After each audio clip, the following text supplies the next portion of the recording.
Listen to the man who tells you exactly how he sees it. The Truth in the Afternoon with Dr. Ken Harris every weekday from 4 p.m. to 6 p.m. on 101.7 FM, 1510 AM WGKB Waukesha and W269DL Milwaukee, a locally owned Good Karma brand station.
Shannon, we have another action-packed show for you today.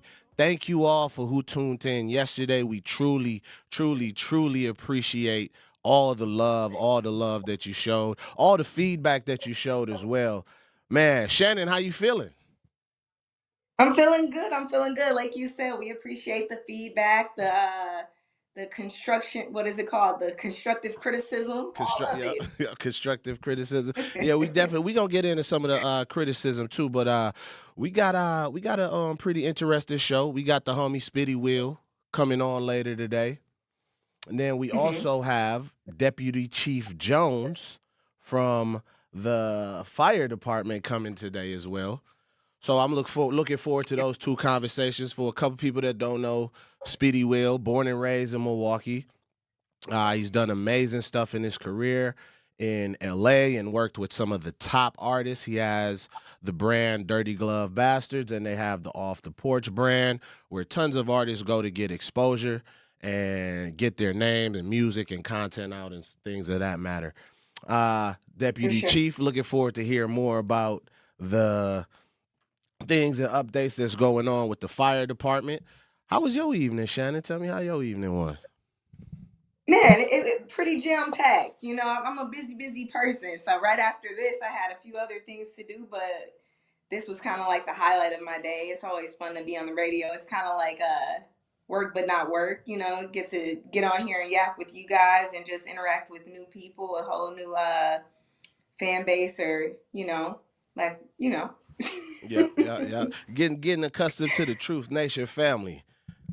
Yeah. So once again, just to do some housekeeping, if you want to call in, the number is 833-212-1017. That is 833-212-1017. And we want to hear from you. We want to hear what you think about the new transition. What do you think about the work that we're doing? Things that you'd love to hear us improve upon, things you'd like to see us do more of. So we here on the lunch break, like I said, we want to have a good time. We want to bring good vibes. We're going to talk some politics. We're going to talk some culture. But for the most part, we just want to make sure that we keeping you all excited and informed on your lunch break. What you eating for lunch today, Shannon? Man, I've been eating horribly. I'm not even gonna lie to you. I've been doing real bad. Like, it's like the busier you get, the harder it gets to meal prep and cook every day. I've been eating fast food and I feel gross about it, like, every day. Breakfast, lunch, and dinner. It's been rough out here. Man, I'm working on eating better. Speaking of eating better, I was looking at the playback on our first episode yesterday. Shouts out. We made it. We made it through. We made it through the first episode. Looking at the playback, and I was like, dang, I could stand to lose about a good 20 to 30 pounds. So stop it, right? Now inviting everybody on this fitness journey with me out on my journey to 30 pounds lower on this chat. So if you got any health ideas, meal plan ideas, please call in and let us know. Something healthy I can eat on my lunch break. I'm ready to lock in too. Cause like I say, it's kind of hard to find those easy meal prep ideas for busy people. You know what I mean? But that's kind of what you got to adjust to and do, especially with the lives we live, like here and there, just moving all the time. It's like the most convenient option is always like, oh, this fast food line, sure, let me just jump in this and keep it moving. Right. Got to start walking around with a Ziploc bag of nuts and berries or something. I don't know. Keep that energy up. Truth Nation, how y'all doing? Please check in. Please check in on the caller line or the text line. We're going to get the chats up to make sure we answering the questions that's in the chat as well. We want to eventually buy you lunch. Soon as we figure out how to do it, we want to buy the top callers, the top engagers, anybody that's just showing us love. We want to show that love back and get you all lunch on some of these days. So please stay tuned and tuned in to how we'll be doing that. We could do a quick run through of how we had a busy day yesterday. We did. We had the mayor. Chevy Johnson came through yesterday. Shouts out to Chevy for coming through. We had County Executive David Crowley came through, who's also running for governor. Appreciate him for stopping by. We also had D1. What did you think of the D1 interview? Man, D1's a big artist. So that was really dope that he took the time and came and talked to us. And like, he dropped a few gems as well. I think it's very important for people to look back at that interview and kind of soak up the game that he was putting down, and definitely listen to that new album, especially like the way he's selling it. For you can basically give whatever you want. I think it's worth a listen. So shout out to him, and I think that's a really cool marketing idea as well. Yeah, and the message that he's putting out there, because it's going against the grain on what traditional music industry pushes, and he's challenging artists to be responsible in their messaging and be intentional. about the messaging because it does play a role in our not just younger society, but our adults as well, because our adults listen to this music and we reenact those rhythms of the drums and those mantras that the music tell us to do. True. Then I think people don't realize. I'm sorry, go ahead. No, I was just gonna say, I think people don't realize how much like what we watch and what we listen to affects our behaviors. Even if you want to feel like you have so much control over your life, they don't realize in the smallest ways like how these things make you react. Like certain shows you watch, like reality shows, like it definitely like dictates how you behave and how you react to certain situations. So getting that good energy and picking up on those good vibes is definitely important. Yeah, absolutely. I remember seeing and hearing stories about people seeing kids getting dropped off at school and the music is whamming just loud, 8:00 in the morning.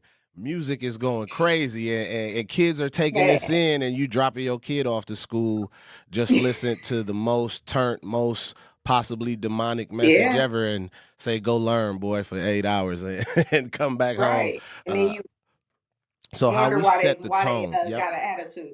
And we wonder why they got an attitude. So how we set the tone at home and on the way to school is very, very impactful on these kids. I see we got our first guest of the day, the homie Spitty Will. I know that's right. Okay. Yep. So we will have Spitty joining us shortly. What else you got for us, Shannon, before we get into it? Yeah, no, just piggybacking on what you said about the mornings, like starting off your morning right, and even like lunch breaks and stuff like that, just unpacking all of that stuff. I feel like when it comes to like music, early in the morning, what I used to do with my daughter, you know that song, like, we're gonna have a good day. I used to just play that on the loop early in the morning when I woke her up. Yeah. And like just try to start like, you done drag the baby out of bed, put her in the car, and y'all listening to trap music on the way. Like you gotta really be mindful of that stuff. And then they wonder why people be having these like behavior issues. It's like, man, it's a rough start to the morning. I'm hungry. Look, you gotta get them kids some breakfast, some good vibes, and a little love. Straight up. Speaking of breakfast, we're gonna go ahead and take a break real quick, pay some bills. You are listening to Ray and Shannon on the Truth 101.7 FM. Coming with straight truth. One can invest their whole life and effort in helping the community, and sometimes they don't get nothing back. But you know what? You keep on going with it, okay? God bless you. Happy upcoming Father's Day. And hang on in there. And Tori, don't worry about what nobody say about you, because they're going to talk about you anyway, because they can't do what you do. Catch the Tori Lowe Show every weekday from 1 p.m. to 4 p.m. Talking about guns with others might not always feel comfortable, but it could save a life. Here's a way to start a conversation. Your family is going over to your neighbor's home for dinner for the first time. How would you ask if there are any unlocked guns in the home? Hey, we're so excited for tonight. Before we come over, may I ask a few questions? Yeah, of course. Do you have any pets? Yes, we have a dog. Great. Do you have a pool outside? Nope, just a big old backyard. Nice. Another question. Are there any unlocked guns in the home? Our guns are stored securely, locked in a safe that the kids can't access. Awesome. Yeah. Now, let's just talk about what we can bring for dessert. Learn how to have the conversation at agreetoagree.org. A public service announcement brought to you by the Ad Council. You served behind the desk. You served in combat. You did 4 years and got out. You were drafted. You gave 20 years. You gave exactly what your country needed. And so did you. When you raised your hand and swore an oath to your country, when you put your name on a dotted line, you became part of only 1% of Americans who did the same. You are a veteran. You are a veteran. You are a veteran. Because no matter when, where, or how you served, you made a sacrifice for your country, and you deserve support. If you're struggling with life after service, don't wait. Reach out. Reach out to a loved one, to a fellow veteran, to VA. Find resources at va.gov/reach. Brought to you by the United States Department of Veterans Affairs and the Ad Council. Life's better with American Family Insurance because we know you love working weekends, if it means working on your dream home, both inside and out. And we're here to help protect those dreams so you can enjoy peace of mind. Save up to 40% when you bundle home and auto. American Family Insurance. Get a quote and find an agent at amfam.com. Products, pricing, and availability vary based on where you purchase insurance and by state. Some exclusions apply. American Family Mutual Insurance Company, SI, and its operating companies, 6000 American Parkway, Madison, Wisconsin.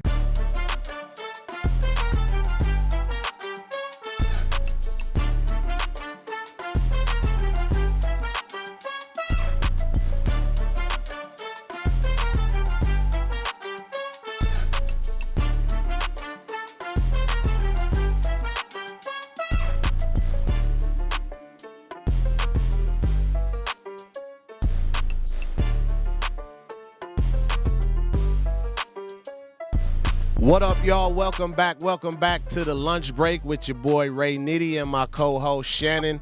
And we got a very, very, very special guest, man, the homie Jacory, a.k.a. Spitty Will.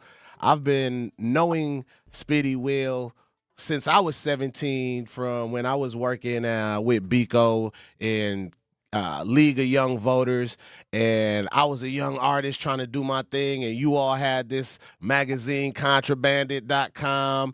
Biko was writing for the Source. He ain't never put me in the Source. It gave me no mics or nothing. It's all good. I ain't tripping, and he saw the work I was putting in, man, but I just want to say, man, you have always been an inspiration to me, bro, knowing that you came from this city and you built bridges. You didn't just leave, you built bridges to and from the city where young artists, older artists, anybody who has a dream, a passion could follow and cross, and you don't gatekeep any information, any knowledge. So I'm going to get off my soapbox, man, and I want y'all to give a nice, warm welcome to our host, to our guest, Spitty Will Jacory.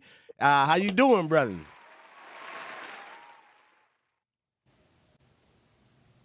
We got you muted real quick. Hold on 1 second, Spitty.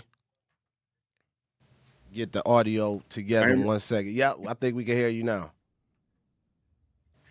Yo, so I just want to say I appreciate y'all having me as one of y'all first, guests on the show. It's really dope seeing y'all doing y'all thing. Shout out to Biko, somebody who, has been a light to a lot of us, through our come-ups, and somebody who is a dope visionary. And, when Biko believe in you, and when he has that vision, like he's one of those people that can put those chess pieces together, and and really help things move forward. So definitely shout out to Biko, man, and shout out to you, Ray, because we've been knowing each other forever, and I've watched you doing your thing, and have watched you build yourself as an artist, but as well, like getting into like the community organizer world, and just all the impact and all the great things that you've been doing all the throughout the years, and and never being afraid to pivot, never being afraid to even just put yourself out there, man. So man, it's dope seeing you even in this new light, like joining the media game, and and bring your personality to this, bro. So that's dope. So I just want to jump in, right, and say thank you for coming.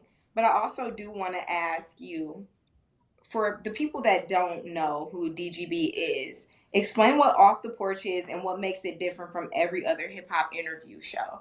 Because I know a lot of people listening know of Off the Porch, but some of us might not know.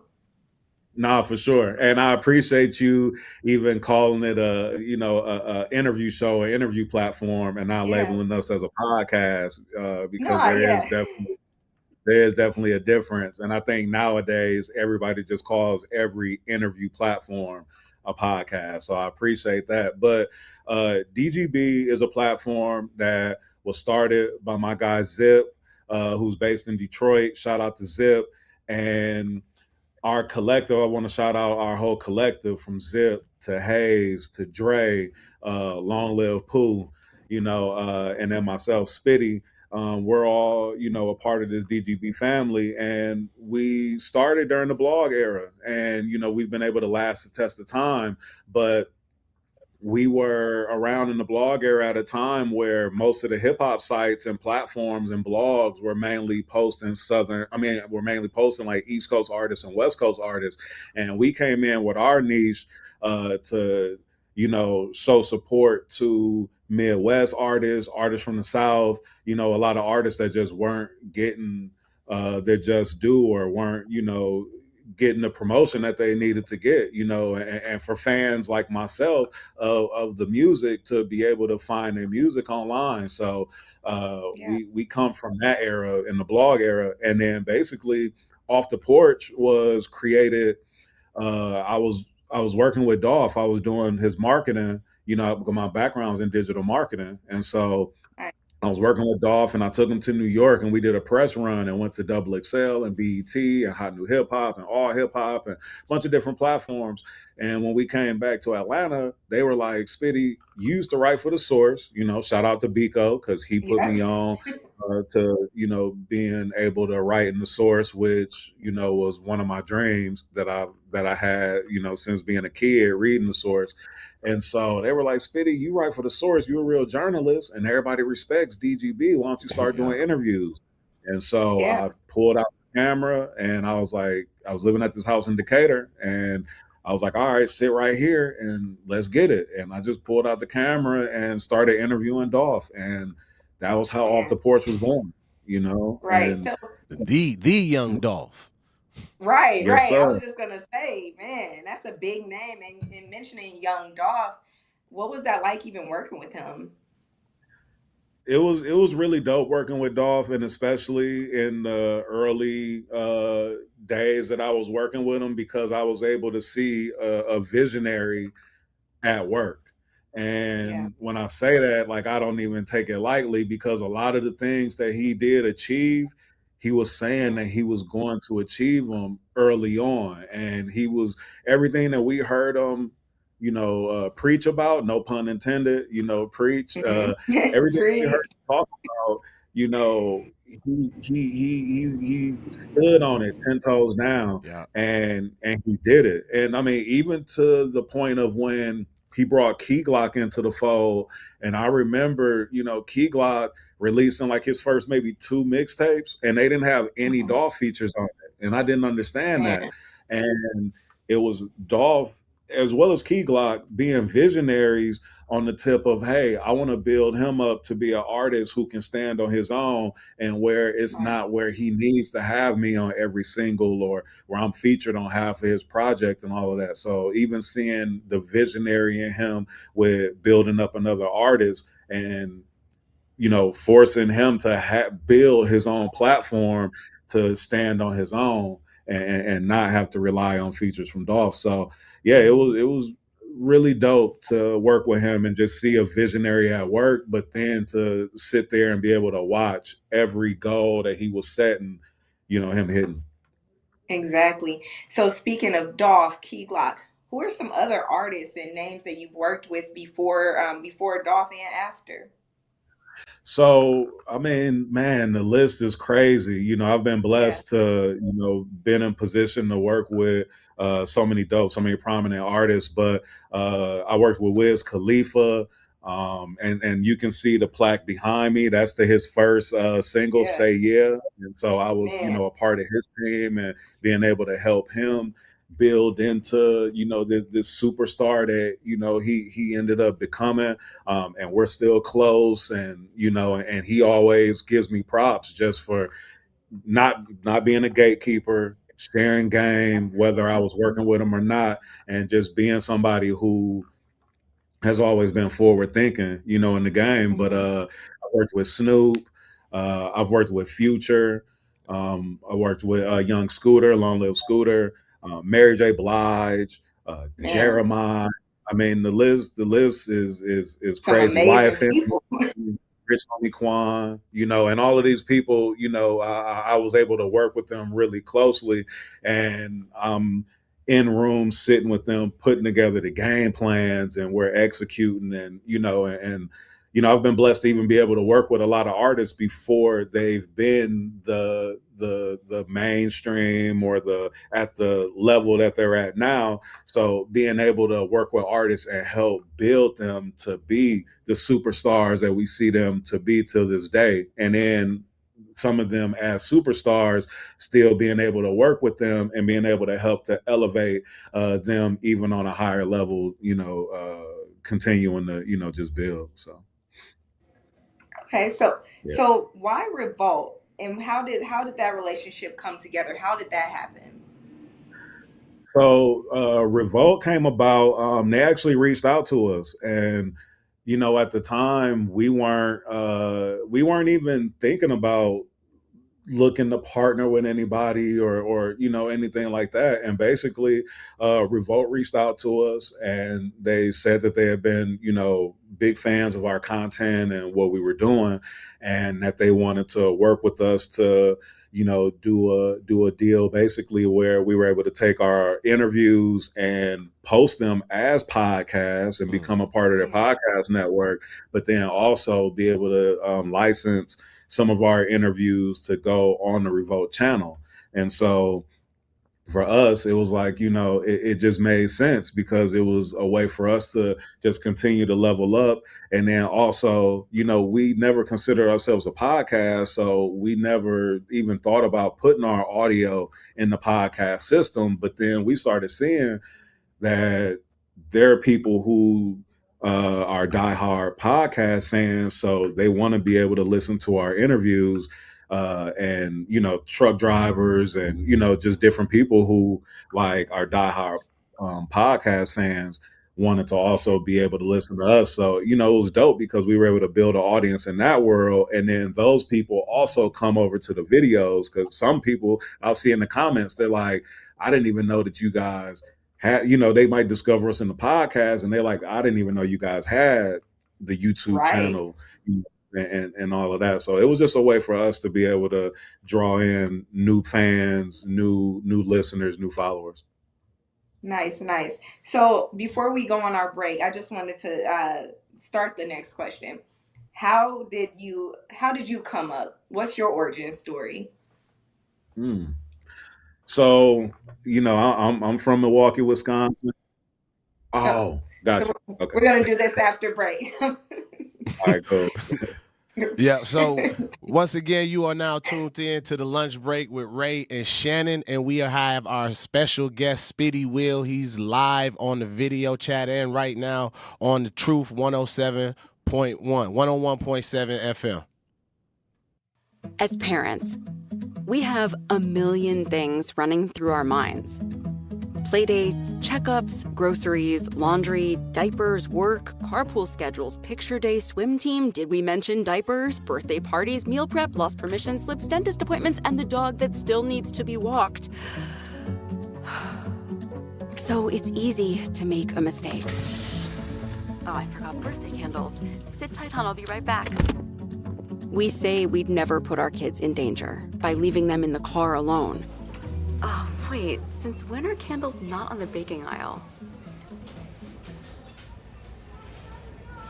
But never happens. And temperatures as low as 60 degrees can be deadly for children left behind. So always bring them with you, and every time you park the car, stop, look, lock. Brought to you by NHTSA and the Ad Council. Tap into the best power hour in radio in Milwaukee. So altogether, you're looking at $1,780 for your mortgage and for your property taxes in a year. And that's before you have to deal with, obviously, your water bill and electric bill. That's a steep price that people have to pay. And based off those numbers I just ran, to afford a home like that, you got to make $65,000 a year. But the problem is, here in Milwaukee, the median household income is only $54,234. That's out of whack. So again, I am all about affordability. I'm all about people getting homes. But what we have to understand is that until homes are more affordable, you can have a supply and demand problem, but the problem that we have here in the city of Milwaukee is that these prices, when people are listing these houses, they're listing them for prices that people really can't afford. And even if you do get the house and you're paying that, you're living paycheck to paycheck. Home ownership is not about living paycheck to paycheck. Home ownership is about finding something that fits within your budget and building equity for the future. Catch Truth to Power with Kyle Wallace every weekday from noon to 1 p.m. on 1017 The Truth and The Truth app. Real talent is defined by what people can do, not where they learn to do it. So by stopping at the education section of a resume, you might throw away the perfect hire. You might miss someone who has valuable skills to offer to help your business thrive right now and in the future. Because the truth is this: Skills First Hiring helps you see talent others miss, like more than 70 million stars, skilled through alternative routes. When you let their story unfold, you gain a competitive advantage, because hiring managers who start with skills are 60% more likely to find a successful hire. See the real person, complete. See what others miss. Hire skills first. Learn why it's a competitive advantage at tearthepaperceiling.org. Brought to you by Opportunity at Work and the Ad Council.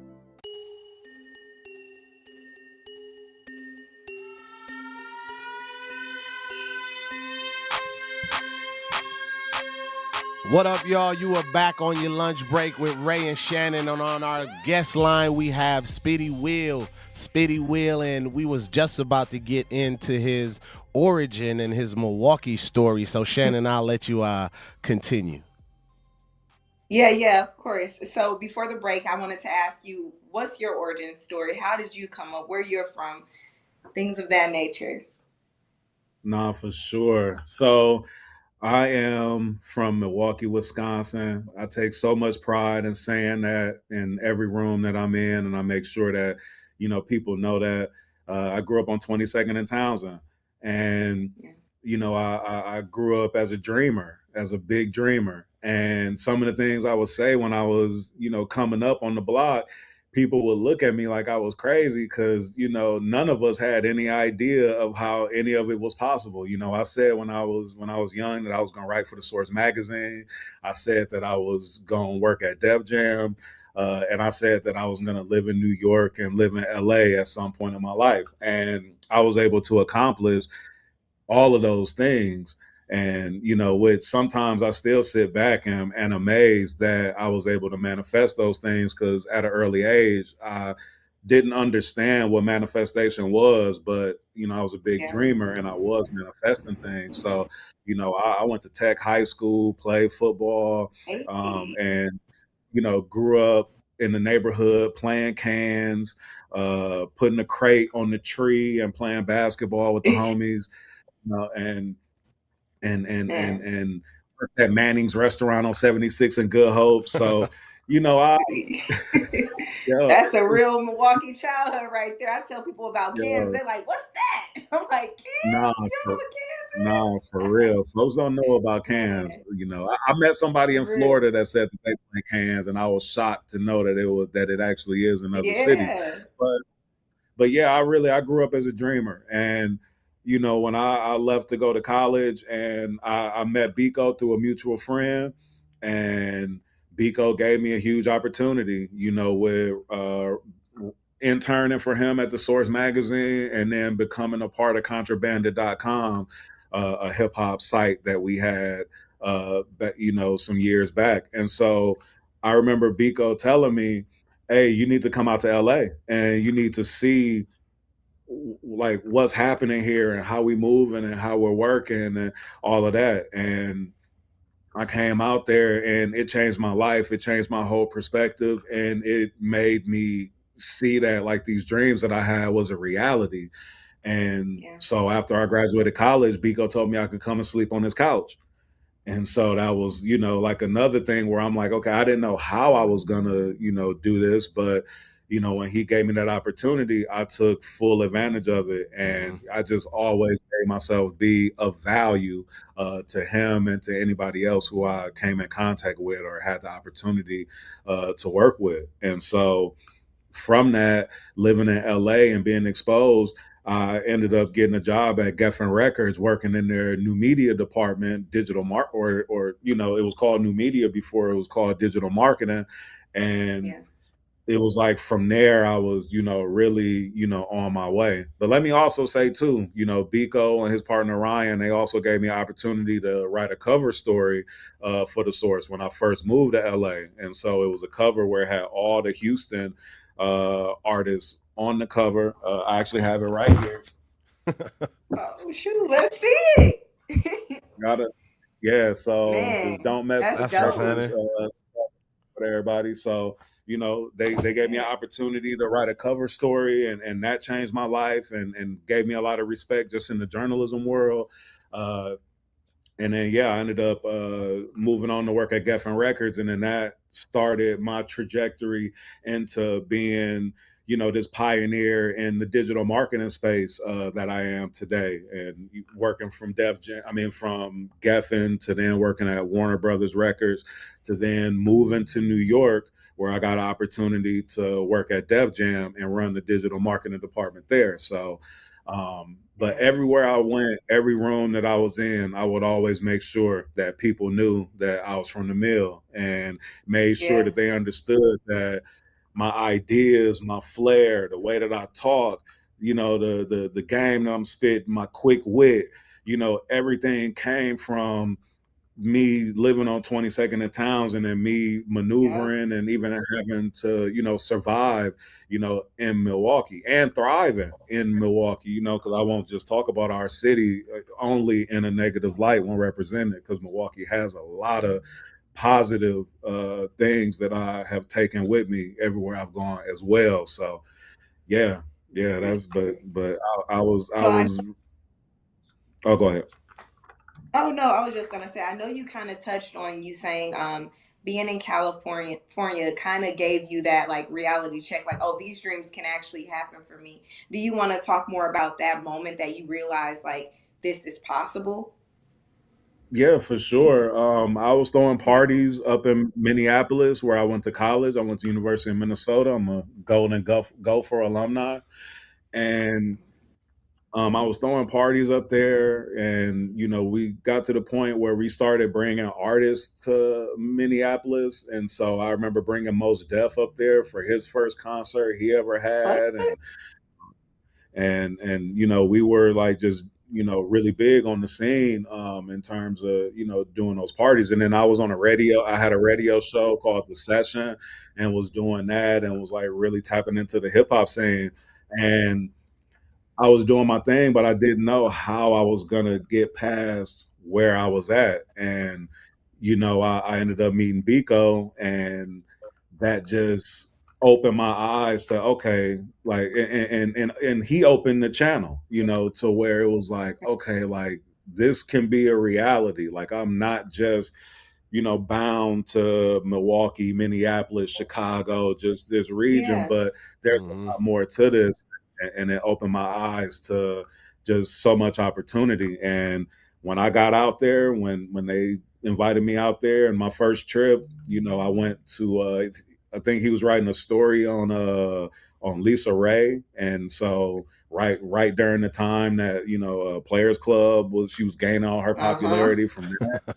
And I got a chance to like meet her while they were writing a story on her, and it was just like, okay, like this is real. Like I'm out here, Right. I'm on Crenshaw and Stalker. First of all, being on Crenshaw, you see that on Menace to Society and all these movies, and Right. I'm like, I'm really here. Like this is a reality. Like, You're doing okay, it. this not just what we see on TV, but it's real. Because being from a city like ours, and at a point in my life, not ever traveling and not being exposed to much, it doesn't seem like it's a reality past the movies. But then when you go there and you see some of these landmarks from the movies and everything, it just made it a reality, and it let me know. And I'll tell y'all, when I went to LA for the first time, when I went back to school, I remember I changed my cell phone number to a 310 number to the LA area code.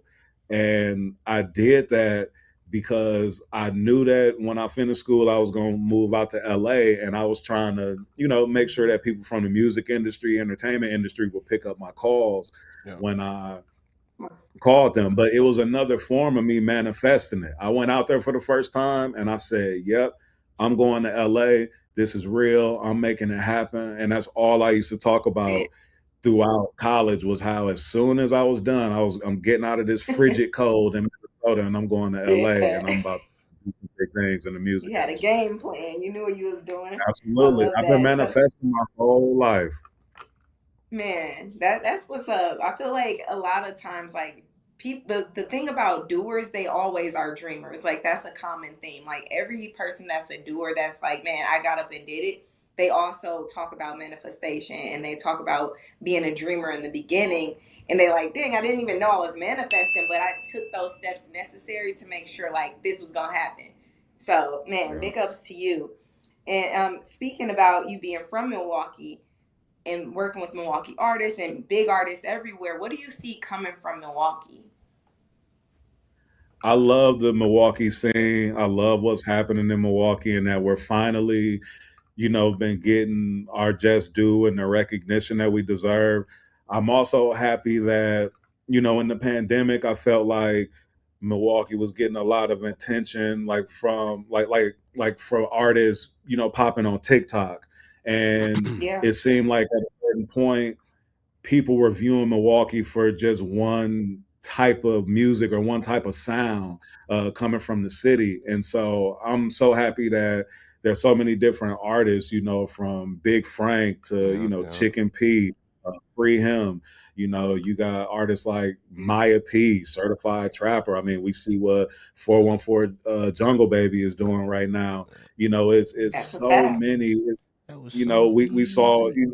JP and what he's done, and even how he's been, you know, transitioning his sound and doing what he's doing. I mean, we're even with him, we're witnessing artist development firsthand. And the way that the game is now, we don't have a lot of artist development. So if an artist is popping at one point in time, if it's not just going for them at a certain point in time, then we think that they fell off. But I feel like an artist like him, he's really doing artist development, and he's, what I mean, we're watching that in real time and being able to see him grow as a man, as an artist, all of that. So I think that Milwaukee like has a really high trajectory that we're going to go on, and it's a beautiful thing to see it. And again, I'm glad that it's not just stuck in one sound or one vibe. Like, people are seeing that there's, multiple sounds, coming from the city. Like, yeah, don't let me forget For sure. SME Tax Free. Don't look like it's so many Man, artists from the mill that I listen to, you and do have some dope artists.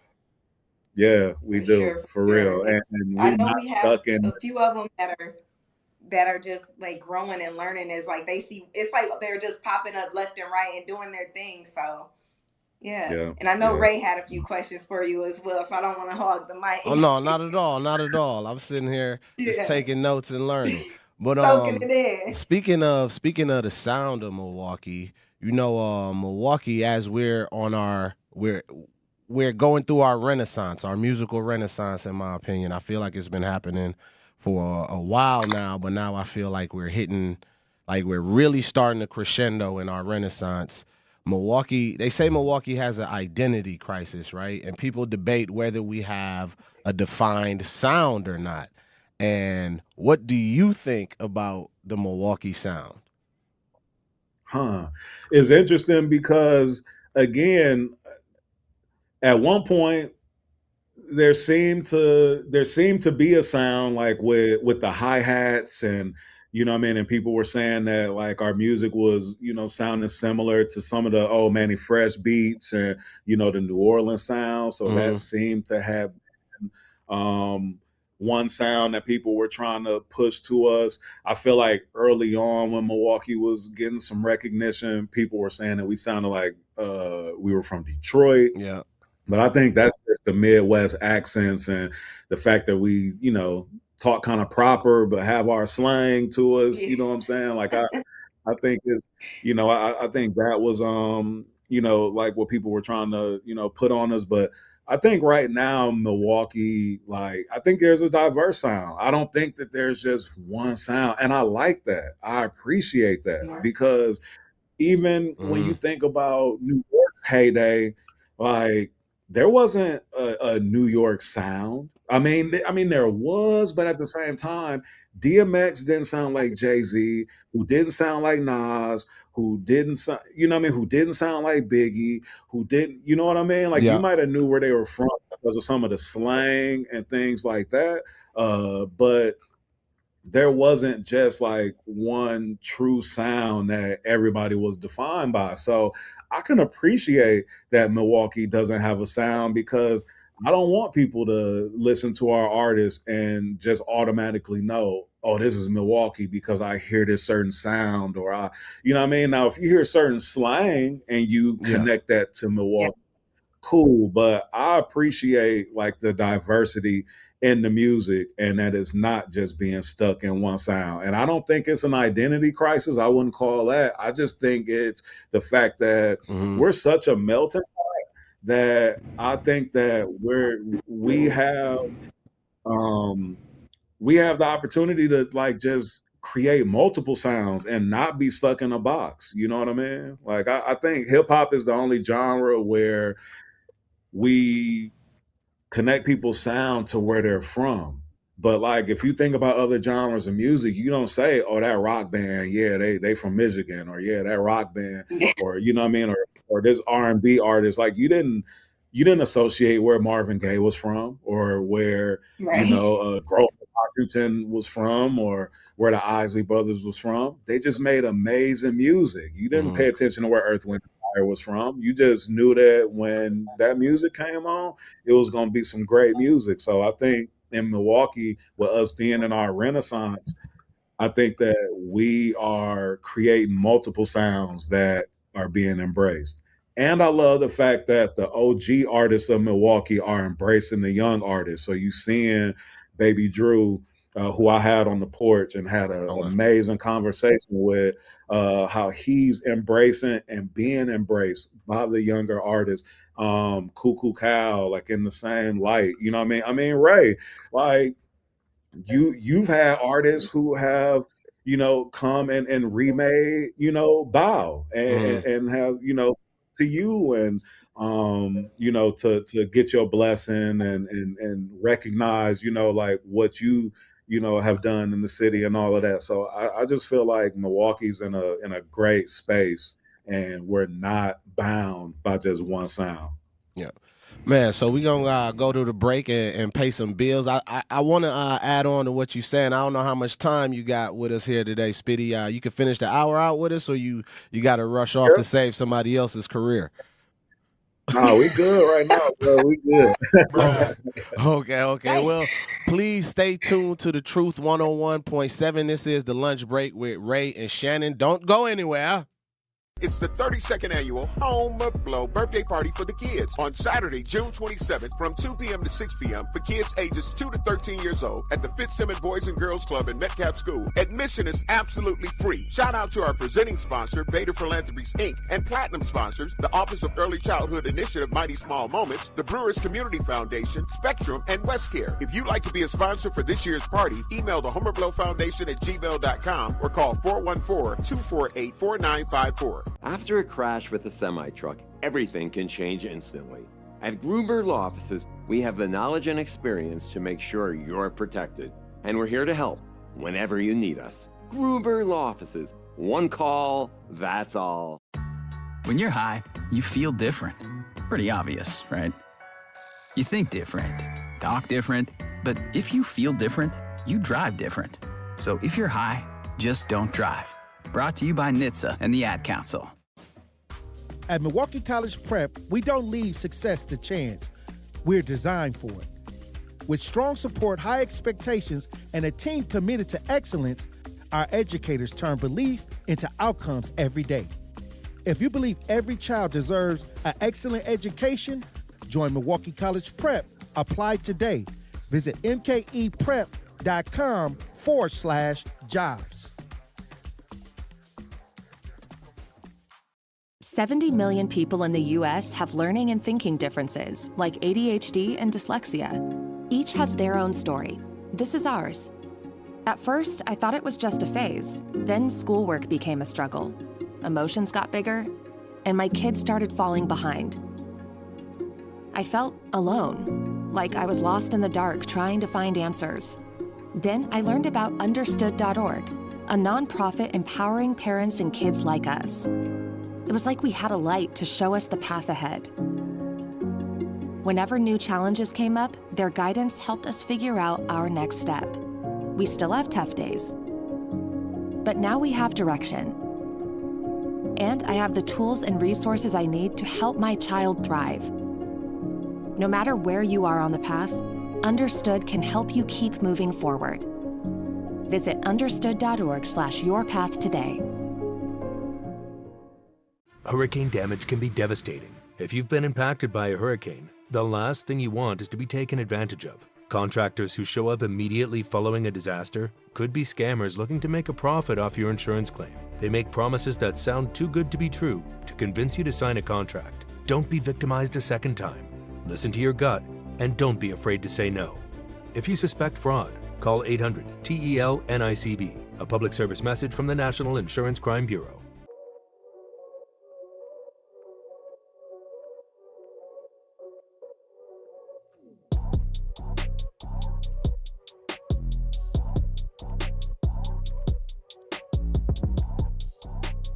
What up, y'all? Welcome back to the lunch break on the Truth 101.7 FM with your boy Ray Nitty and my co-host Shannon. And live, we got the homie, the infamous Spitty Will, live with us right now, dropping a bunch of gems. Shannon, how you doing, man? How you feeling? You was killing it with the first questions. Man, I'm excited to have this guest on. We got a dope guest. We doing great. He gonna finish the hour. I'm cool. I'm soaking it all in. He gonna stay the rest of the hour with us. So wanted to just revisit the Milwaukee sound, right? And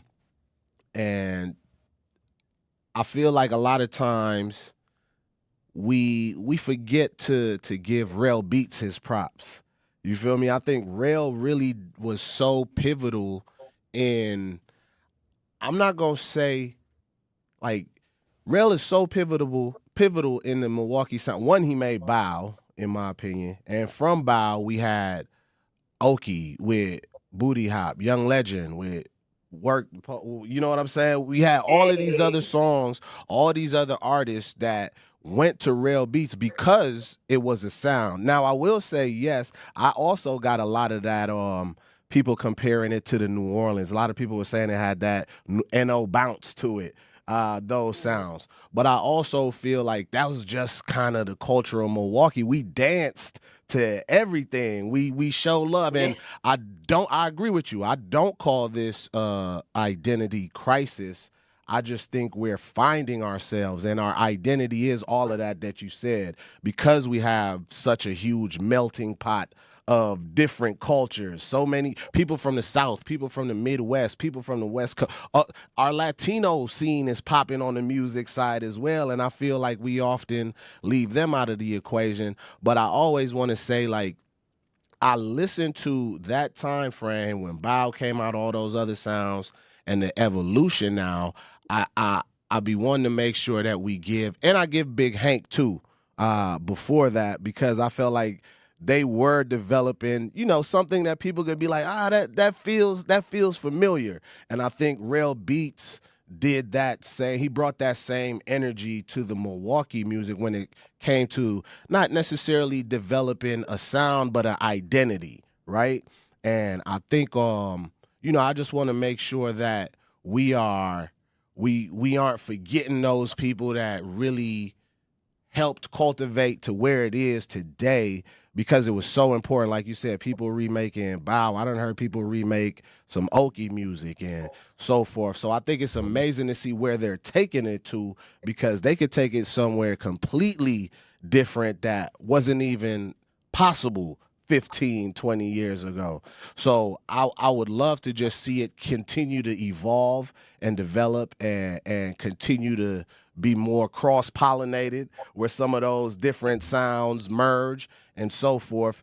And I just kind of wanted to get your thoughts on the production side of the people, because I know you deal with more than just the front of it. You deal with the back end, the producers as well. So I just wanted you to touch on that as well as we talk about the sound and Milwaukee music and so forth.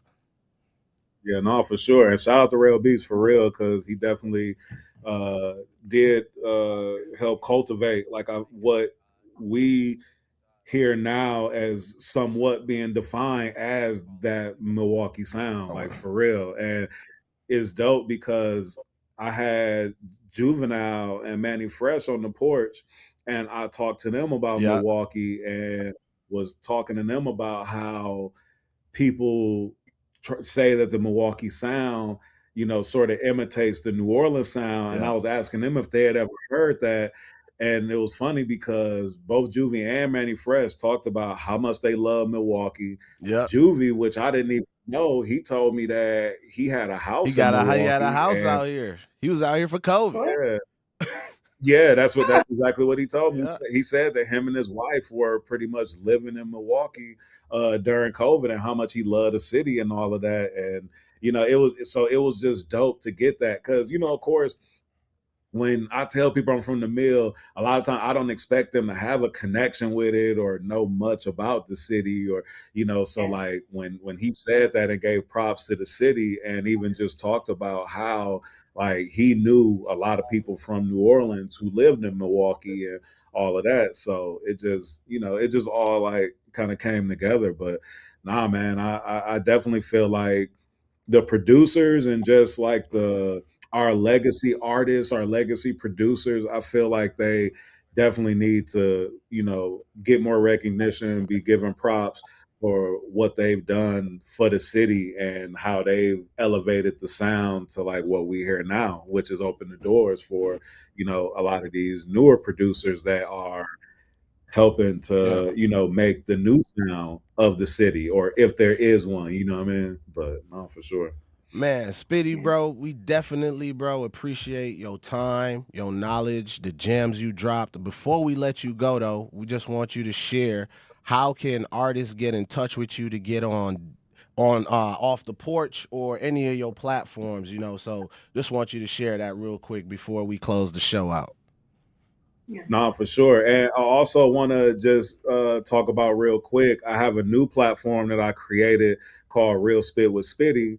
With Off the Porch, I'm off camera. My partner, Mike Tall, aka Hayes, who also does interviews on Off the Porch, we're off camera. So a lot of times people don't know who are the voices, behind the platform, or who created it. And so I've been making a intentional effort to let people know who I am, share my story, share game, and just drop gems on people. So I have a new platform called Real Spit with Spitty. You can go to my YouTube channel, Spitty Will, and check that out. You can follow me on all platforms at Spitty Will, SPITTYWILL. Or you can catch Off the Porch on any platform. DGB _ Off the Porch on IG, Twitter, et cetera, et cetera. And yeah, just tap in. You hit me on the gram. I answer DMs. I chop it up with people. I listen to music. I give feedback when I have time. You know what I'm saying? And I'm a real one. I've taken I take pride in just being somebody that's, I've done a lot of amazing things through my career, through my life. I've been blessed, to have these opportunities, and work as hard as I can to pay it forward. So, I consider myself a real one. And if I got the time, I'm gonna get back with you. So yeah, just tap in. Anybody. That's amazing. Man, appreciate you, Spitty, man. You stay blessed, brother. Man, thank you all for tuning in. This was the lunch break on the Truth 101.7 FM with your boy Ray Nitty and my home girl, Shannon. See y'all in a sec. Don't go anywhere. We about to pay some bills, and we'll be back at the top of the hour. What's the word, Milwaukee? It's your favorite producer, Meech. Don't just check in. Tap in with Jazz Tyler. Tap in. We are live and direct Monday through Friday, 4 to 7 p.m. And I am your host, Jazz Tyler. This platform is for the youth, the voices of the city. We are here to remind the world that your voice matters. Hit us up, tap in, and let us know what's on your mind because the time is now. Tap in. In 1987, the Bucks took on the world and changed basketball forever. At stake, basketball supremacy in the United States. Bucks versus the World, narrated by Charlie Behrens, is the new season of Behind the Bucks podcast, presented by Gallagher, your trusted insurance broker and HR and benefits consultant. It's the untold story of the 1987 McDonald's Open, when the Bucks became the first NBA team to face the Soviet Union. Listen now on Bucks.com/plus, the Bucks app, the ESPN Wisconsin app, and wherever you get podcasts. All of your favorite 101.7 The Truth content whenever you want. The Truth app has it all. The Truth is on 101.7 and 1510 WGKB Waukesha, a locally owned Good Karma brand station.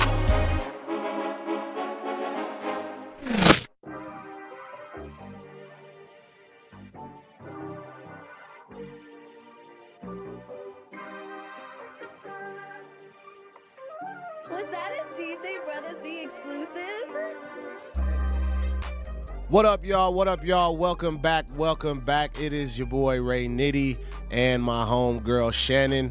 We are filling in right now from a 9. We filling in from 1 to 4 o'clock, so we will be getting you all through the rest of your work day.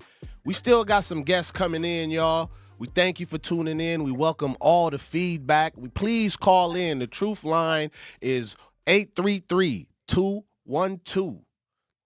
1017, excuse me. That is 833-212-1017. Caller, you on the air. Talk to us. Yo, can you hear me? Yep, we can hear you. How you feeling? Key. I'm good. Congrats again, my brother. Oh, man, how you feeling? Thank you, man. Thank you. How you feeling? We appreciate the love. For sure. I know Shannon, follow you on Facebook, but don't really know you too well. But I'm excited, man. I'm a big fan of you, Ray, and can't wait to see what unveil. There will be an unveiling. I was wondering what y'all tapping into. Is it going to be a little political? You know, myself, I'm a political junkie. That's why Shannon is my guy. But what are y'all plans, I guess? Yeah, so we plan on talking about politics. We plan on talking about the culture. And we just plan on curating real good vibes and making it fun and educating at the same time. So, yeah, we don't want to leave no stone unturned.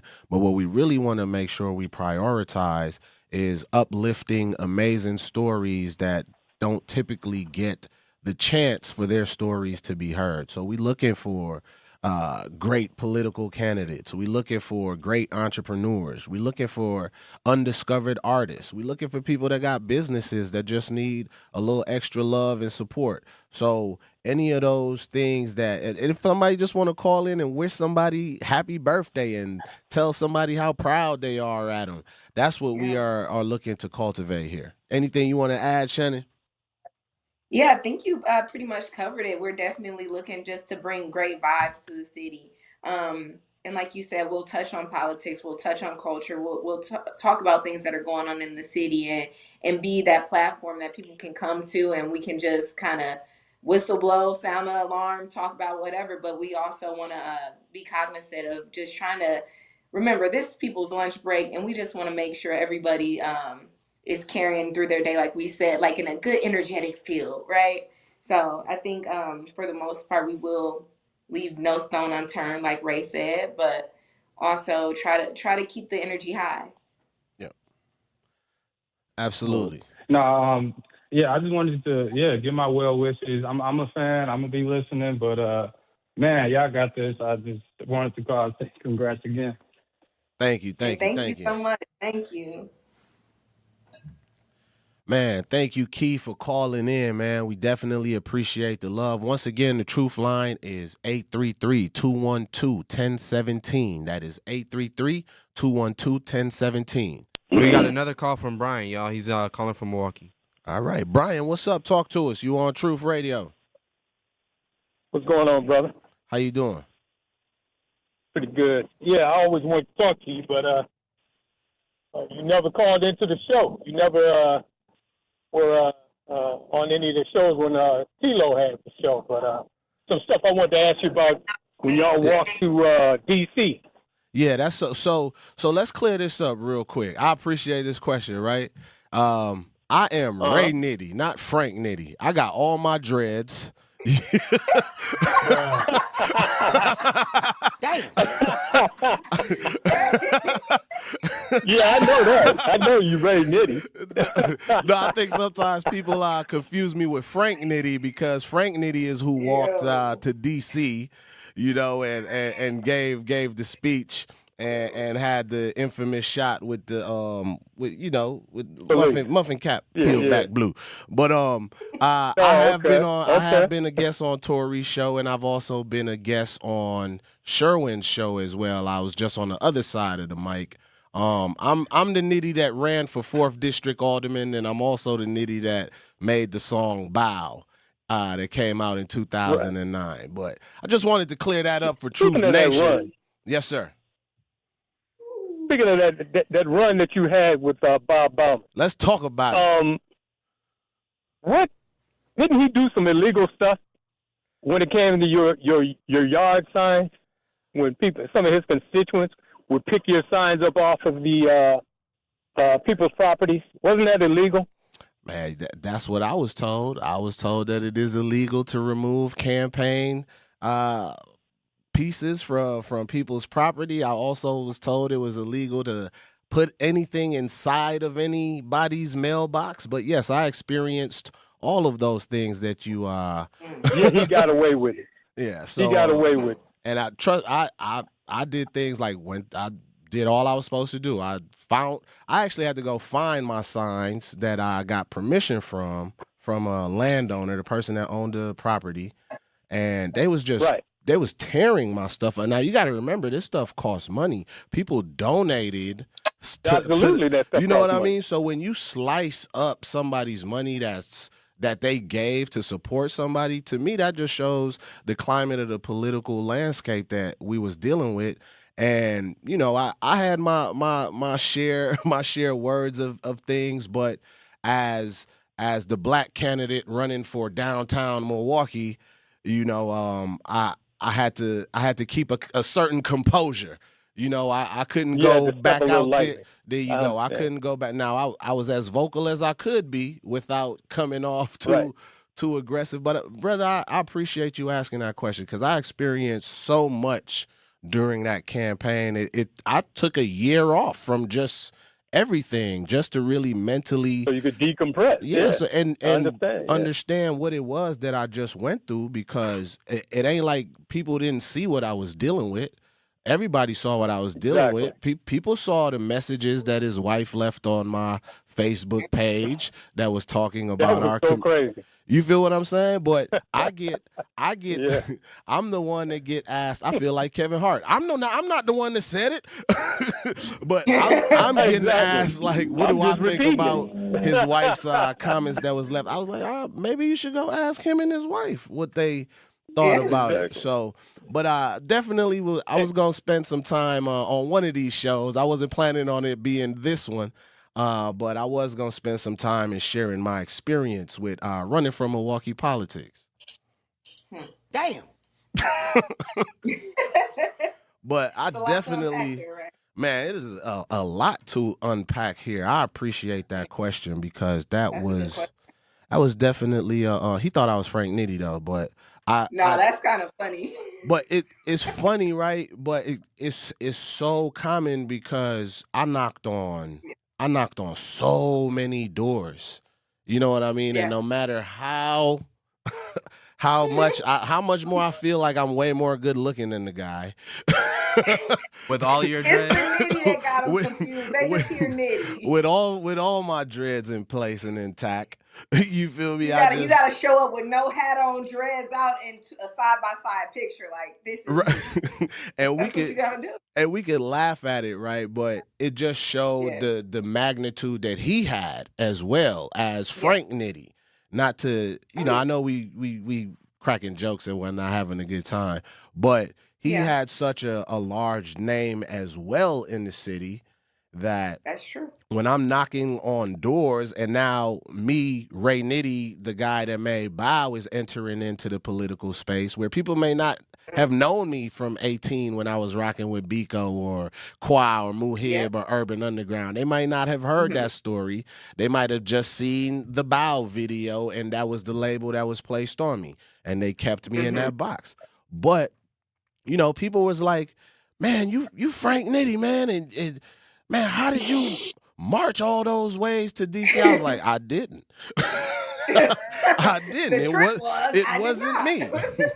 But here's my platforms that I'm running on. Yeah. So definitely would love to share that story with Truth Nation on my experience with running for politics and a lot of the things that I had to encounter. I'm talking about they had set up pieces for me, but I knew. So it's just like I would drop little nuggets to see, let's see what this little rat take this piece of cheese back to. Cheap. But as we continue, Truth Nation, please call in. Let us know how you feeling today. 833-212-1017. We would love to hear from you. Man, Shannon, I know we had our phone call after our first show yesterday. Oh, yeah. And I told you I was perusing through the Hughes Views group chat. And I saw, I like to get real, honest feedback from people. For sure. And what I will say, they give you real, honest feedback in the Hughes Views comments box and stuff like that.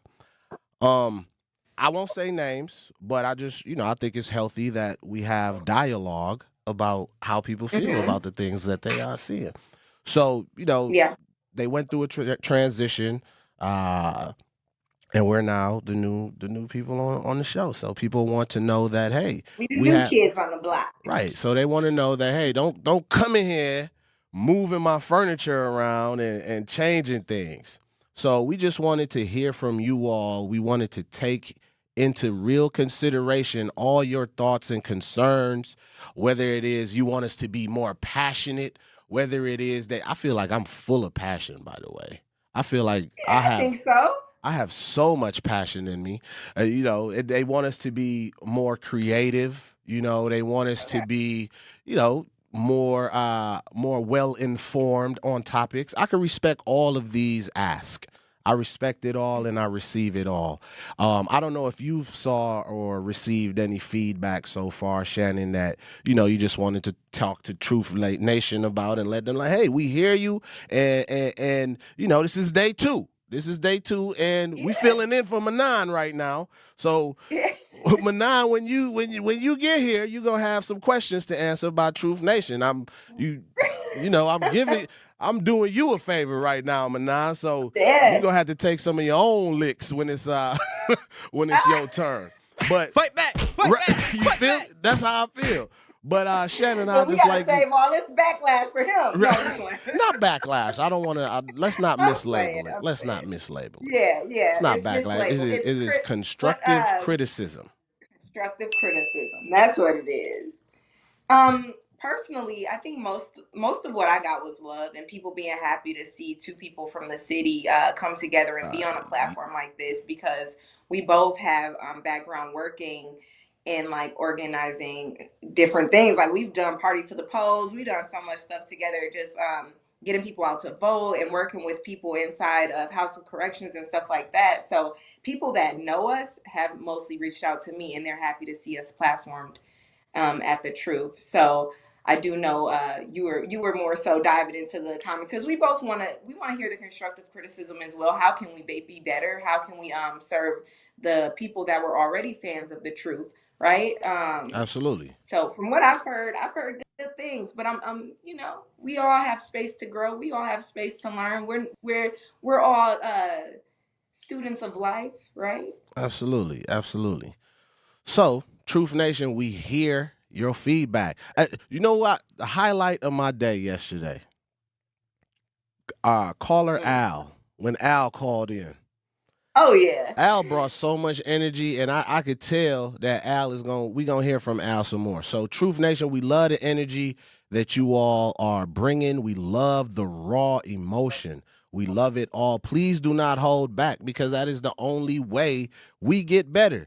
And I born in St. Thomas, the U.S. Virgin Islands. Me scared are you? You check what he say, me scared are you? So wherever it is, you can say, my mother and my father don't say what's to me. So it is what it is. Let's have a good time. Let's improve every day, one day at a time, and make sure that we're delivering a product that you all love, that you all want to be a part of as we cultivate this new family here. 1-833-212-1017. We want to hear from you. So, Shannon, I think we talked about Bob Bauman. Somebody brought up my race. You got something for me, Zach? Okay, got it. Well, before we get into it, we're going to go to break real quick, so don't go anywhere. You are live with Ray and Shannon, filling in for the Grapevine right now on Truth 1017 FM.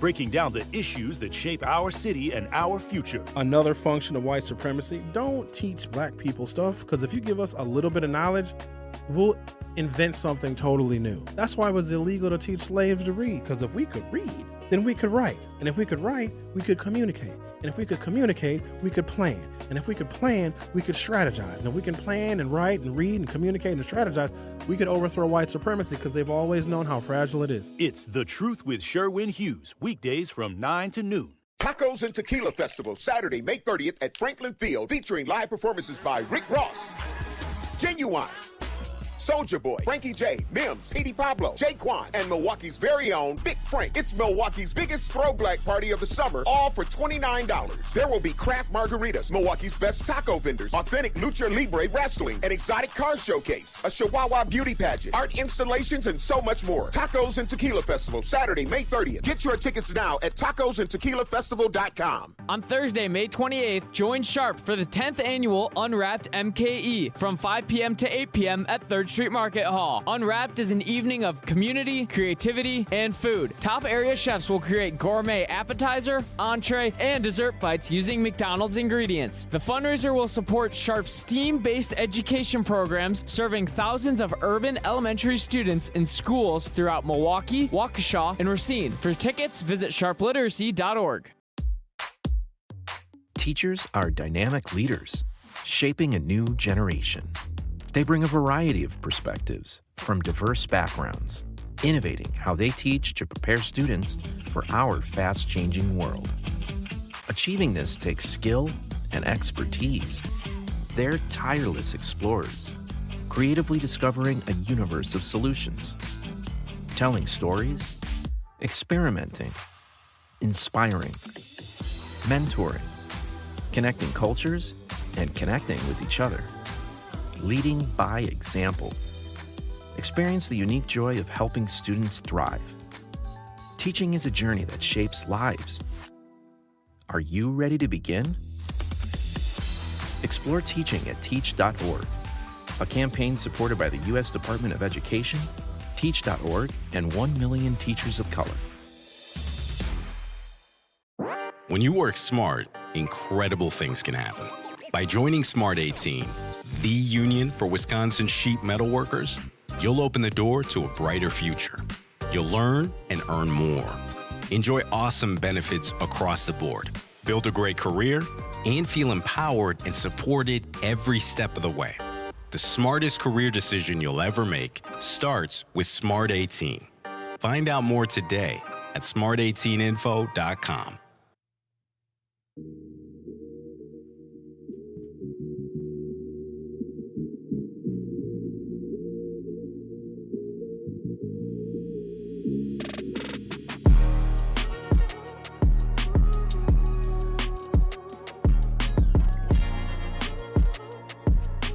Welcome back, Truth Nation. You are listening to Ray and Shannon on the Truth 101.7 FM, American Family Insurance Studio downtown, in the heart of downtown in the 3rd Street Market Hall. That's a long tagline, but that's where we at though.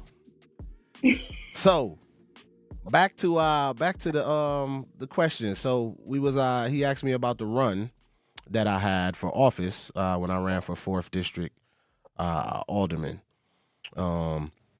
So this is probably old news to some, but it's new to us, so we're going to talk about it for a little bit, right?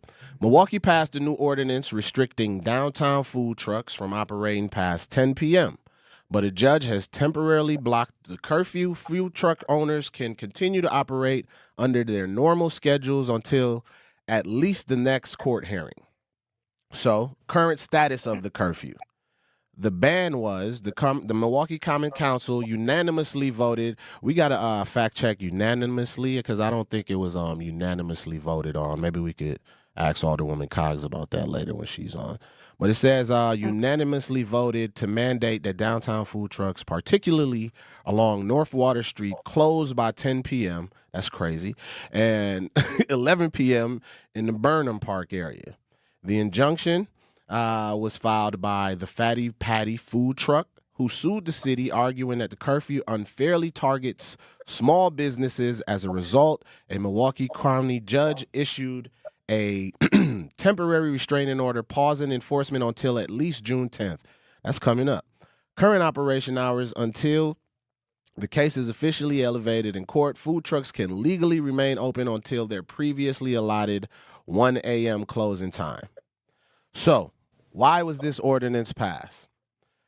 The city's rationale behind this is, ding, ding, ding, ding, Alderman Bob Bauman and city officials, but Bob Bauman chaired it. He sponsored it. He brought this to light because, respectfully, in respect to him, it is in his district, so he's probably the one getting a lot of the calls from whether that's people that live downtown or businesses that operate businesses in the area. So he's fielding these calls or not fielding them or whatever. You know, some people say you can't reach him, but city rationale. Alderman Bob Bauman and city officials championed the restriction as a public safety measure, linking late-night food trucks to large gatherings and of underage youth, loitering, and instances of gun violence. Food trucks' perspective. This is the food trucks' perspectives now. Vendors argue that the majority of their revenue comes from the late-night bar crowds and that curfew will financially ruin their business without solving the underlying crime issues. So, I'm going to pause just for your thoughts. Okay. What is your thought? And things I want to talk about is, one, are they wrongly attacking food trucks and small business owners? Two, how is this? Do you feel this is in any way addressing crime in any way? Does this change the crime problem or whatever problem is going on downtown in any way? And three, are these type of policies ruining our entertainment and downtown life and making the city less attractable for people that want to come here, athletes to play here, and so forth? Are we destroying the visibility, the spark of our city when we put forth things like this? And I'll pause for you to respond, Shannon.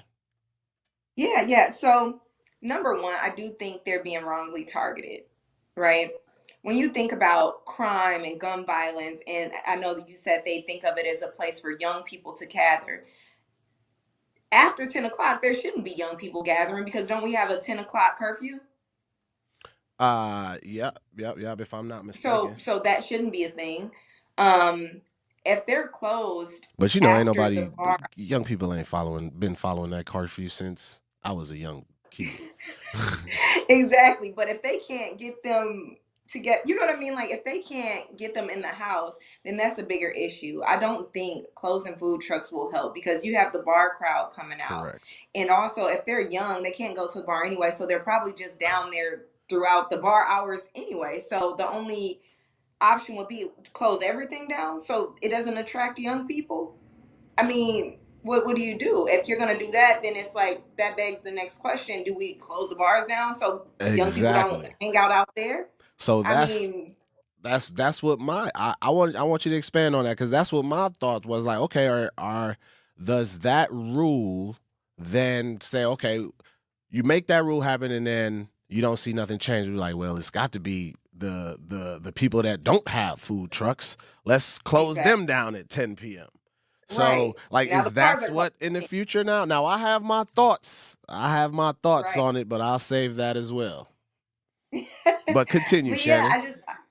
I genuinely feel like it's unfair. And like, as an avid bar street or Water Street goer and bar hopper, I love going out downtown. You know what I mean? And I love getting some food afterward. And like, it's not fair because the food trucks, they are going to miss out on a lot of money. And that's where their money goes, because a lot of people, when they come down there, they're rushing to the bar to get in whatever line to go to whatever venue they want to go to. And afterward, they worry about food. And that's when the food trucks make their money. So if they're closing before the bars even let out, that's their money. And if they're saying that's where they make the bulk of their money, I highly doubt that it's the children that are causing, you know what I mean, that are causing that disruption at that time. Yep. And I don't think the kids are in line at food trucks. And like, might I add, like, I do not agree with the broad brushstroke that we place on young people and say, like, they're the reasons for all the problems that's happening downtown. That's not true. It's the furthest thing from true. We've seen adults of all races, shapes, and sizes fighting downtown in the streets, beating each other bloody. Now, obviously, sometimes people take things too far and then you get gun violence and all of these other things. But we paint this broad stroke as if it's just young people. And I feel like we're just getting too lazy as politicians, community leaders, citizens, everybody. We all have a part to play. I see we have a caller on the line. Can we get to the caller? Black Conscious. We actually shouts out Black Conscious. He called yesterday. So thank you for calling in again today. We'd love to hear your thoughts. Knowledge of self and health is definitely wealth. I'm not a first-time caller, but I'm a first-time caller with you guys. I've been rolling with the station for a while, just to give you a little history on that. But I think this thing right here is all cap, because if you read between the lines and read the dog whistles, they're talking about they don't want it in that area. And it had not been in no other area, I don't think it'd have been a problem. And we also got to look at the demographics of some of those areas of the situation that's happening. You're right. If they stop the trucks, the violence gonna go. We live in a nation of violence. Yeah. This nation was built on violence. Yeah. So let's be clear about that. If it ain't the rap music, now it's the food truck. Then what? It's the takeover. Right. So it's always something. But here's one thing you don't hear: all the violence that happened down on Water Street. They keep that under wrap. You ain't got people going around telling them they got to close at this time and end their bars at this time due to some of the violence and drunkenness that goes on without it because of the demographics that's there. And it's not like food trucks is out there selling liquor. Exactly. Man, they only feeding the drunks. And once the drunks get fed, what they want to go do? Well, they want to go lay down or go to the boom boom room and do something. Yeah. That's about it. They're more upset because they don't have food. Yeah. They're more upset because they don't have food, or you close because I've been standing in this line for 15 minutes, 30 minutes. As soon as I get here, you're talking about we close. That upsets people. So we got to look at the root. That is not the root of the problem, nor the answer. Exactly. So these people are only trying to make money. Do you mind if I keep you for a second, Black Consciousness? Conscious, I don't want you to leave. I got another question I want to add to you. Come on with it, King. I'd love to get your patient this year. Yes, sir. I'd love to get your perspective then, right? Now, we both agree that this solves absolutely nothing. It doesn't address the root problem, right? And I know we have a lot of issues that we need to address, but I just want to float this idea that I heard coming about where there could possibly be safety zones or checkpoints for downtown. Do you feel like that's just another Band-Aid on a large problem, and I just wanted to on a bigger problem. And I just wanted to get your thoughts on what that potential next step could be, and your thoughts on that. That's cap, because stuff can happen and kick off at any place. You can have a designated area. Some go kick off over there off from where they at, and they gonna be included with that. So that's just cap. It's just all dog whistles and a means of control. That's all it is. The only thing that's gonna come from this is those individuals who work hard and as entrepreneurs to get all this together and finally making some money, get their legs cut off, kicked out from up under them. 100%. I agree with you 100%, Black Conscious, and we definitely appreciate you calling in. We love the energy you bringing, and your truth is always welcome here on Truth 101.7. For sure. Live righteous, Milwaukee. Yes, sir.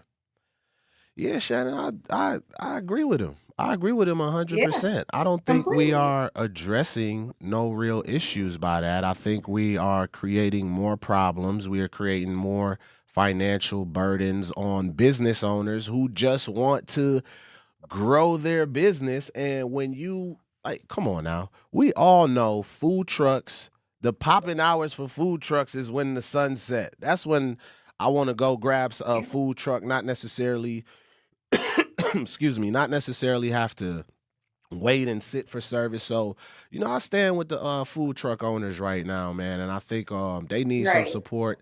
I have a theory. I don't want it to be too controversial, but it's just a theory. I have no facts to back this, right?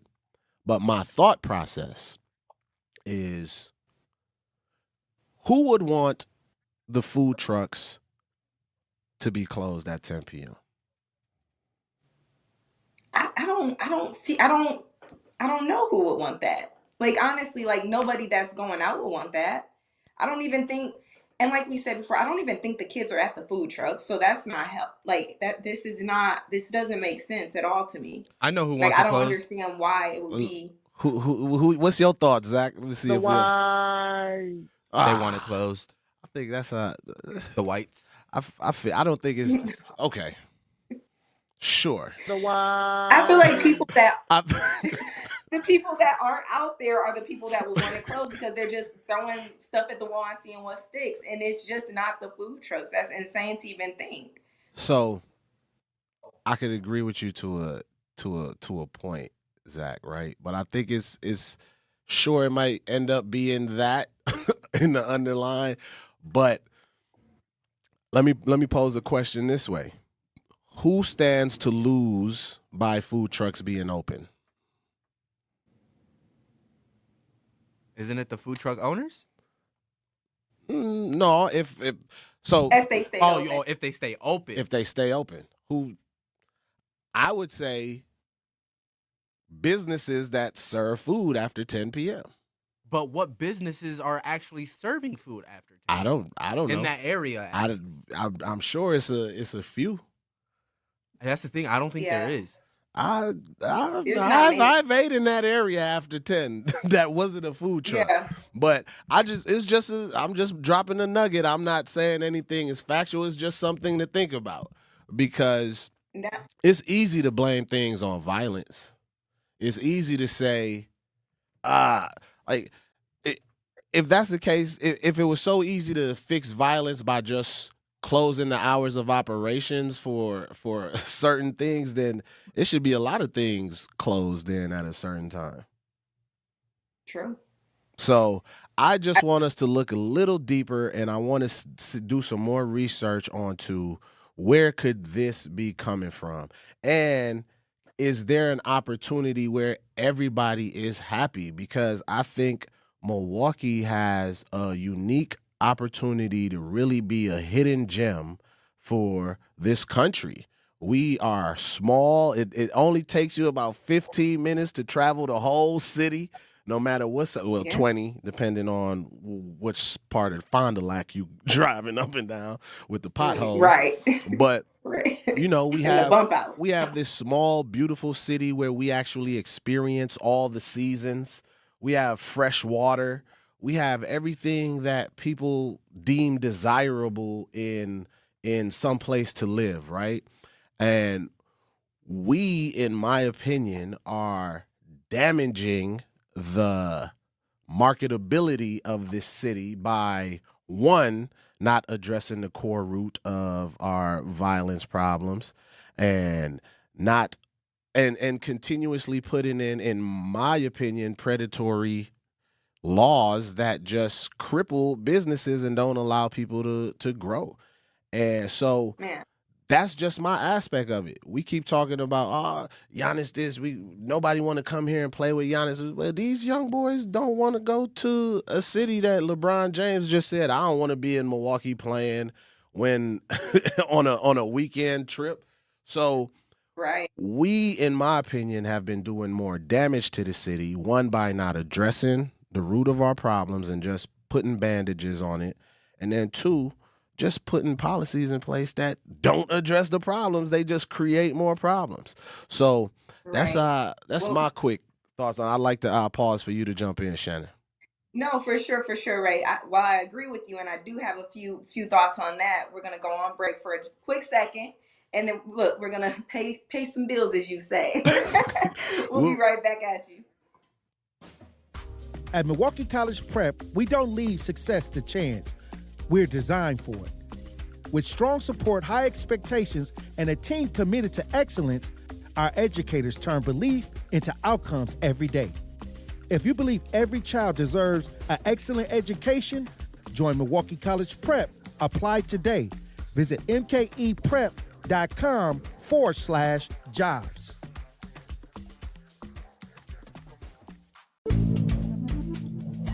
Good Karma Brands is proud to be an equal opportunity employer, providing equal employment, development, and advancement opportunities to all teammates and applicants.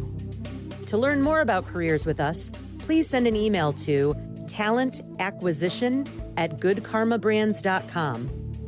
That's talentacquisition@goodkarmabrands.com.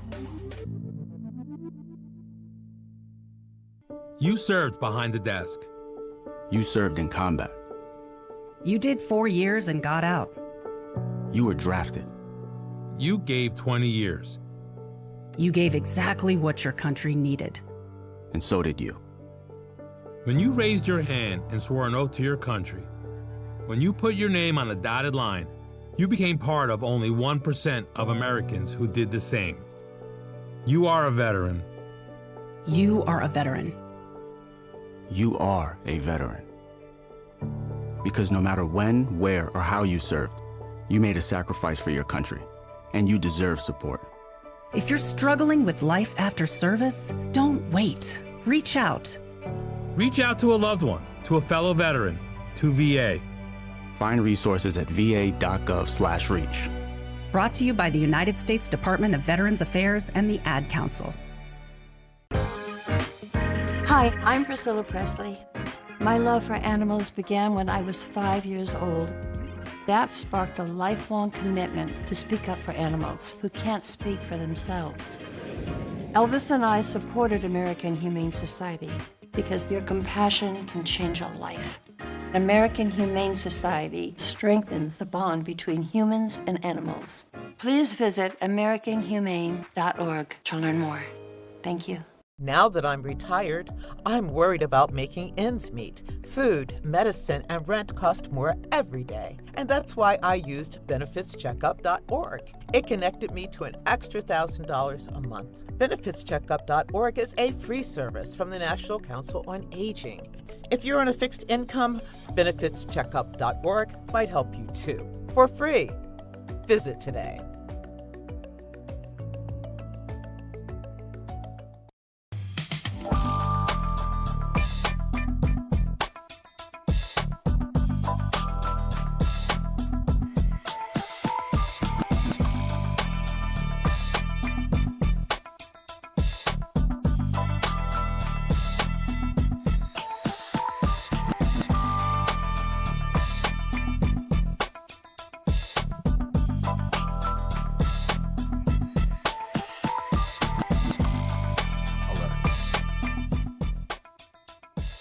What up, y'all? What up, y'all? Welcome back to The Truth 101.7 FM. It is your host, Ray Nitty, and my homegirl, Shannon.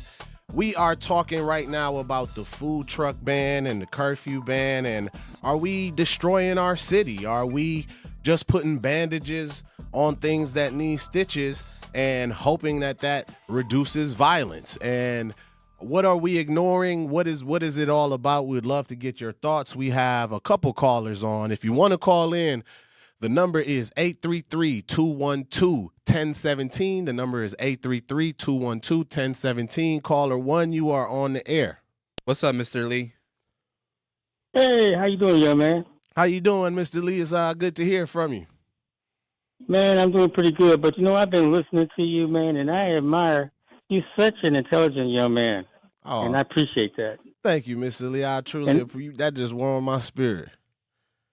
Man, you a cool brother. And I wanted to tell you, you were talking about the city of Milwaukee as far as what we have to offer. Mm-hmm. And I think people need to remember that before the pioneers came to Wisconsin, there were a lot of Indian tribes that lived up here. And they added to the beauty of Wisconsin because we stayed a lot of lakes and fishing and fertile land. So we got to remember the Indians chose Wisconsin first. And I think that, we should admire, Wisconsin's a beautiful state. We have a lot to offer. And the thing about Milwaukee is set right there on the lakefront, and we have a beautiful lakefront. Mm-hmm. And I think that we can take advantage of that. I think Somerset takes advantage of that. And our lakefront is so beautiful, and the park system that we have, I think they're doing a pretty decent job and stuff. But I think I want to get to the mayor of the city of Milwaukee because I feel that he can do a little bit more to help the city. Okay. Well, definitely appreciate that, Mr. Lee. We definitely appreciate that. Yeah, man, I think we all could do more. I think the mayor can, my homie, the county exec can, and I question him. And what I like about Crowley is, he welcomes the tough questions. Obviously, I don't have the same relationship I have with him. I don't have the same relationship with the mayor that I have with the county executive. But I think we all could do better. We all could do better as citizens as well in doing our part. I was listening to my colleagues. It's crazy to say that word. My colleagues, Homer Blow and Bailey Coleman, this morning, and they were talking about who's responsible, whose fault is it that violence is happening, that kids are doing these street takeovers and things of that nature. And I was also listening to a colleague, Sherwin Hughes' show, and he was emphasizing who's paying for these consequences, who's footing the bill on some of these things. So I'm very, very interested in hearing everybody's thought process on what it is. It looks like we have another caller. Yep, we got Mr. Moore. Mr. Moore, how you doing? What up? How you doing? And welcome. Thank you. Brother. Thank you. Appreciate that. I know you from an old neighborhood, That's what it is. But listen, these kids today, you got to think about it. Things is changing. Only thing ain't changing is they city. Why do you think every kid want to play basketball? I'm going to answer that for you. Because it ain't nothing else for them to do. Mm-hmm. But they see these kids on jet skis and what they call this thing. It's like a slingshot. Yeah, the slingshot, the three-wheel bicycle thing that people sit in. No, it's a water board that pulls them around the lake, and they can, slide across the water. Oh, or they could be in jet skis, like Lincoln Park. They cut a hole in it. We thought for years that there's going to make it where, they put the jet skis and the little boats down there so these kids could have something to do. They get these different shows and they see this stuff, but only time they get to adventure is if their parents take them on vacation. You know, that'd be a wonderful thing for these kids to be able to do in the summertime. It'll stop a lot of violence because it'll tire them out. I mean, tire them out. But I mean, like they're going downtown, and I think it's like you said, it's way deeper than that. Them food trucks is, you know, they stopping a lot of people business after 10. Let's just put it out there. And they ain't selling more the food like they selling, because them food trucks, I don't supposed to eat other people's food, but I do sneak. Oh, my wife ain't listening. I do sneak. Don't get no trouble, Mr. Moore. Don't get no trouble. Don't get no trouble, Mr. Moore. I know we all here sharing our truths, but don't let the wife hear that you out there eating somebody else's food off the street, man. But we'll be right back, y'all, and then don't go anywhere because we have a special guest, Fire Chief Jones in the building, and I love the fire department, man. I look forward to this interview. Don't go anywhere. You are live with Ray and Shannon on Truth 101.7 FM. Join me every Friday at 11 a.m. for the Milwaukee Experience with Sherwin Hughes, presented by Visit Milwaukee. We're a city that knows how to celebrate, where the calendar is packed with festivals, the plates are piled high with flavor, and a lakefront sunrise sets the stage. Here in Milwaukee, every street leads to something worth savoring, a place that welcomes you with open arms and where joy is shared in bites, beats, and cheers. The Milwaukee Experience every Friday at 11 a.m. exclusively on The Truth with Sherwin Hughes, presented by Visit Milwaukee. Honest, direct, and always thought-provoking. Even if the system don't make sense anymore. And that's the part we got to be honest about. Education is not a theory. It's not a title. It's not a category. It's a student, it's a teacher, it's a classroom, and there's learning. Everything, everybody else, including the superintendent herself, are secondary. Assistant superintendents, or whatever the heck you call them, deputy, chief of school, everybody, they are secondary if a child's not learning. The student is the number one thing there. So if we've reached the point where the only way to defend the system is to argue that keeping teachers out of a classroom is essential to education, then we're not just confused. We backwards. And when policy, practice, priorities, and money collide like that, there's only one word for all of this. Nonsensical. Truth in the Afternoon with Dr. Ken Harris, weekdays from 4 to 6, live on YouTube and broadcasting on 101.7 The Truth. On Thursday, May 28th, join Sharp for the 10th annual Unwrapped MKE from 5 p.m. to 8 p.m. at 3rd Street Market Hall. Unwrapped is an evening of community, creativity, and food. Top area chefs will create gourmet appetizer, entree, and dessert bites using McDonald's ingredients. The fundraiser will support Sharp's STEAM-based education programs, serving thousands of urban elementary students in schools throughout Milwaukee, Waukesha, and Racine. For tickets, visit sharpliteracy.org. Wisconsin is as hard-working of a place as you'll ever find. There's a sense of pride, community, and work ethic that's second to none. People here are tough, but even the toughest among us need help after a serious accident. At Gruber Law Offices, we won't stop fighting for you and your family. We've been here and will continue to be here for as long as you need us. Gruber Law Offices. One call, that's all. In Milwaukee County, equity means making sure everyone has a real chance to thrive. That's why the Milwaukee County Office of Equity works to help remove barriers, strengthen community connections, and support fair access to opportunities across Milwaukee County. Want to learn what they do, explore resources, or find ways to get involved? Just search Milwaukee County Office of Equity online. Milwaukee County Office of Equity, advancing equity for all Milwaukee County residents. For more information, search Milwaukee County Office of Equity online. Wheezy, baby.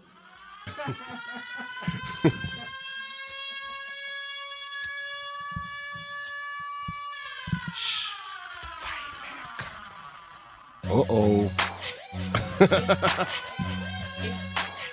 We got the coldest producer in the building. Shouts out Zech, man, with the fireman coming. What up, y'all? Welcome back. You are tuned in to The Truth 101.7 FM. It is your boy Ray Nitty and my guest host Shannon. We are filling in for the Grapevine today, y'all. Right now we have special guest Deputy Chief, Fire Chief Jones. Before we get into the interview, I just want to shout out some people in the chat. Shout out to It's Me SE, Jasmine West. Jasmine West, thank you for all the love. Curly, Reginald. Who else I'm missing? Reginald, it is me, SE. Appreciate all the love, all the things that y'all saying in the chat. Please keep it up. We want to make sure we acknowledge everybody. Reginald, Mao the Elephant, appreciate all the love, y'all. How you doing, Fire Chief? Oh, man, Deputy doing well. Chief. Thank you very much for the introduction, man. I appreciate it. Yeah, just Travis is cool. Trav is cool. Make it real cool, call you Trav. Yeah, you can call me Trav. Everybody from the mill call me Trav. Born and raised, you know what I mean? So I feel comfortable. I feel at home. Man, I appreciate you having me. You know, absolutely. Shannon and Biko is my guy, childhood friend, been knowing him for years, man. So we've been locked in, and we actually tried to do it a couple times, and he was like, hey, man, it's time to get you up here. I was like, say less. So I got to ask all Biko childhood, because, Biko used to break dance. Did y'all used to break dance with him? So I didn't break dance with Biko, man. I heard you percolate. We got to get you on. Right. Hey, trust me, man. Bow.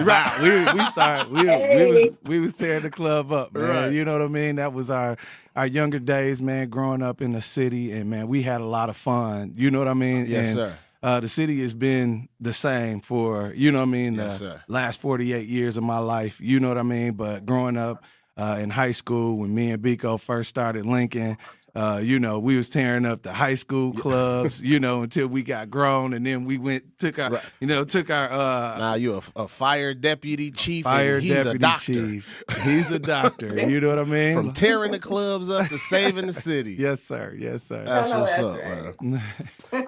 Man, so Deputy Chief Jones, I'm gonna just give you all a quick rundown. Is a Milwaukee Fire Department leader and a Milwaukee story. First responders are one of the most underrepresented paths in the Black community. Even though the pay, benefits, stability are great and real, the conversation that he's about to have with what it actually looks like and how young people can get involved, we're really, really excited to get into that. I know you busy saving lives. I'm hearing your phone go off. You probably got some stuff to go to.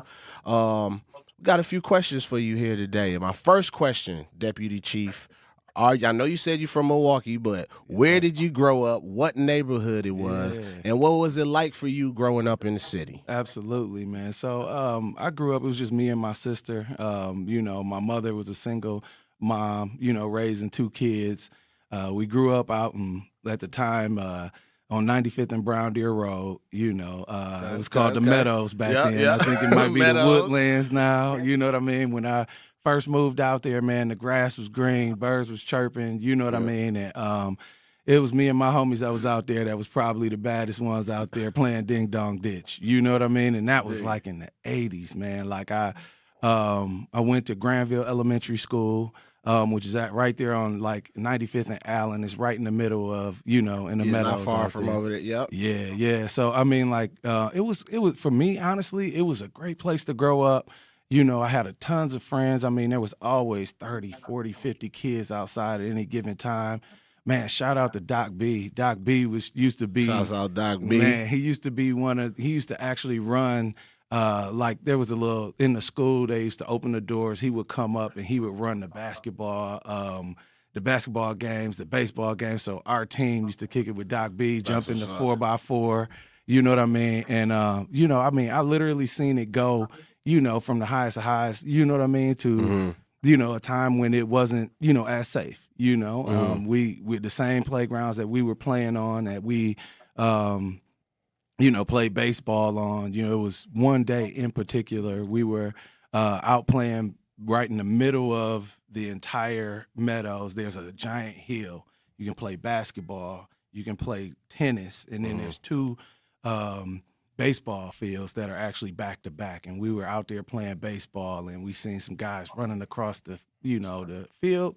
Didn't think much of it, you know what I mean, until one of the guys turned around and pulled out a gun and started shooting at the guy. They kind of returned fire, and it was literally at that moment where I realized, like, okay, you know what I mean, like this is a little bit different, you know what I mean. gangs, drugs. I mean, I was out there right around 86 when, you know what I mean, crack epidemic, you know, kind of came and swept through. Literally seeing the gangs and trying to navigate, you know, an area that, you know, we didn't make enough money to move out of. To keep it a buck. Like, you know, we didn't have enough money to just pick up and leave because it looked like things was getting rough, you know, like, so I became a product of my environment, you know, I became a chameleon, you know, and I, you know, just kind of changed into what I needed to do in order to survive, you know, and I think that there's a lot of people out here in the city right now that we all do the same thing.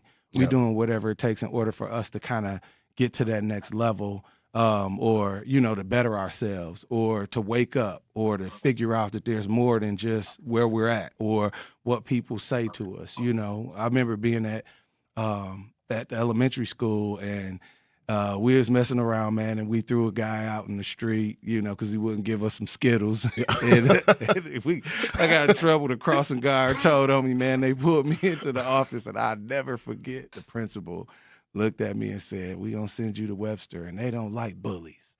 And, you know, I was kind of like, you know, I kind of cut my eye, and then she gave me the good old line, like, you know, you either end up dead or in jail, you know, on this path. And this is elementary school, man. So, you know, like, I think a lot of young men, you know, a lot of young black men in the inner city are faced with a lot of crossroads. You know what I mean? And I was faced with those exact same crossroads growing up. You know what I mean? People talk about the proverbial fork in the road. Like, growing up in the inner city, the way I like to explain it is it's a fork in the road every day. Absolutely. Like, people think you're gonna come up to this one road and you go left and go good way or the bad way. Yeah, you know? and it's a lot of them roads in the city of Milwaukee. Yeah, them forks. A lot of them roads. So, question I want you to think about before we come back from break, before we go to break, I want to let you sit with this question. How does a kid from Milwaukee end up becoming a firefighter and eventually a deputy chief? We're going to want you to walk us through that journey. Was it something you always wanted to do? And who or what put you up to that path? Wow. And Truth Nation, don't go anywhere. We are live with Deputy Trav. Don't go anywhere. Stay tuned right now. You're locked in with Ray and Shannon on Truth 101.7. He's the voice for the people and the community's connection to change. So I was shocked that they let an advocate get on the air. You know, because I was like, man, do y'all really want to know what's really going on out here in these streets? I wish I could have a whole show that y'all can listen to every phone call that come to my. I could do a whole show on my voice message. Just people calling, talking about what's happening. Just off the voice message, y'all wouldn't even believe what I got in my voice message. That if I'm gonna start a podcast after show, I'm gonna let y'all hear the raw material. Because we can't even play it on the air. That's how real it is out here. That's why I ain't got time for all y'all all that extra stuff that y'all be trying to do. I'm just happy that we're able to have these great, powerful conversations. But I'm going to always remind y'all that we got to still get out here and get to work. The Tory Lowe Show, weekdays from 1 to 4 p.m. Live on YouTube and right here on 101.7 The Truth. I take care of the kids. And I take care of my dad. I take care of things at work. The groceries, the cleanups, the meltdowns, the doctor's visits, the family events, mealtimes, bedtimes. I take care of all the things everyone else needs. But I haven't made time to take care of what I need. Family caregivers are often overloaded. It can feel overwhelming and exhausting. It's no surprise that millions of caregivers experience symptoms of anxiety and depression every year. But help is available, because there may only be one you, but you don't have to do it alone. Head to mentalhealthcareworks.org. That's mentalhealthcareworks.org to learn how to get the support you deserve, because mental health care works when you make the call.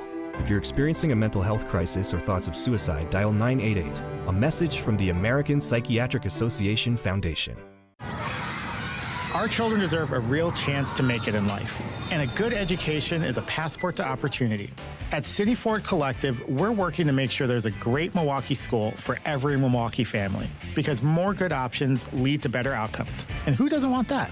Together, we can give every child the foundation they need to thrive, and a stronger future for kids means a stronger future for Milwaukee.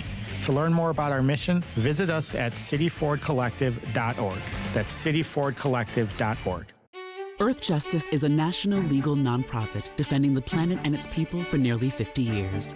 Earth Justice has 150 full-time lawyers fighting in court for our planet's future and representing all clients free of charge. Until people come before profit, all energy is clean, the wild is truly free, and justice stands for all. Earth Justice will never rest. Learn more at earthjustice.org/neverrest. Earth Justice, because the earth needs a good lawyer. What's the word, Milwaukee? It's your favorite producer, Meech. Don't just check in. Tap in with Jazz Tyler. We are live and direct Monday through Friday, 4 to 7 p.m. And I am your host, Jazz Tyler. This platform is for the youth, the voices of the city. We are here to remind the world that your voice matters. Hit us up, tap in, and let us know what's on your mind because the time is now. Tap in. Listen to the home of the 5K Gruber Cash Giveaway. 1017 FM, 1510 AM WGKB Waukesha and W269DL Milwaukee, a locally owned Good Karma brand station.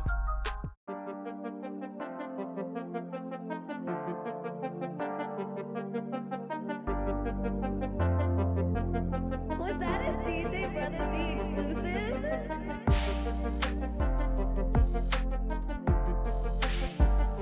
What up, y'all? Welcome back. It is your boy Ray Nitty and my co-host Shannon. Shannon, how you feeling?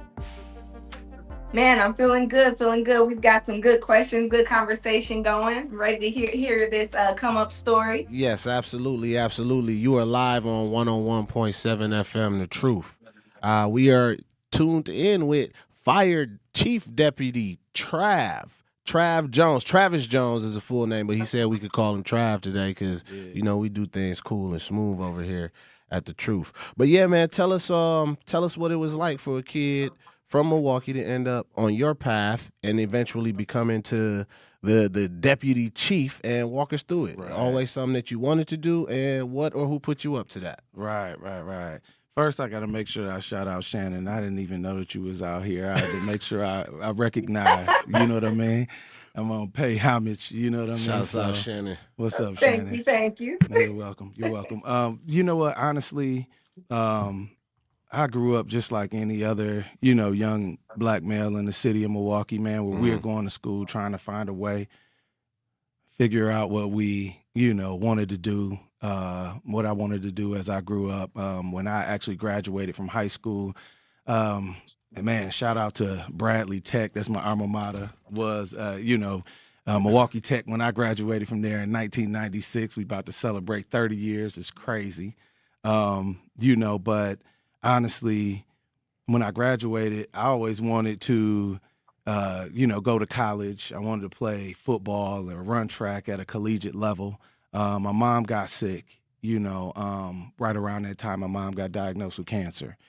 When she got diagnosed with cancer, it kind of changed my outlook on things. And I'll keep it real with you. I was working at Menards at the time.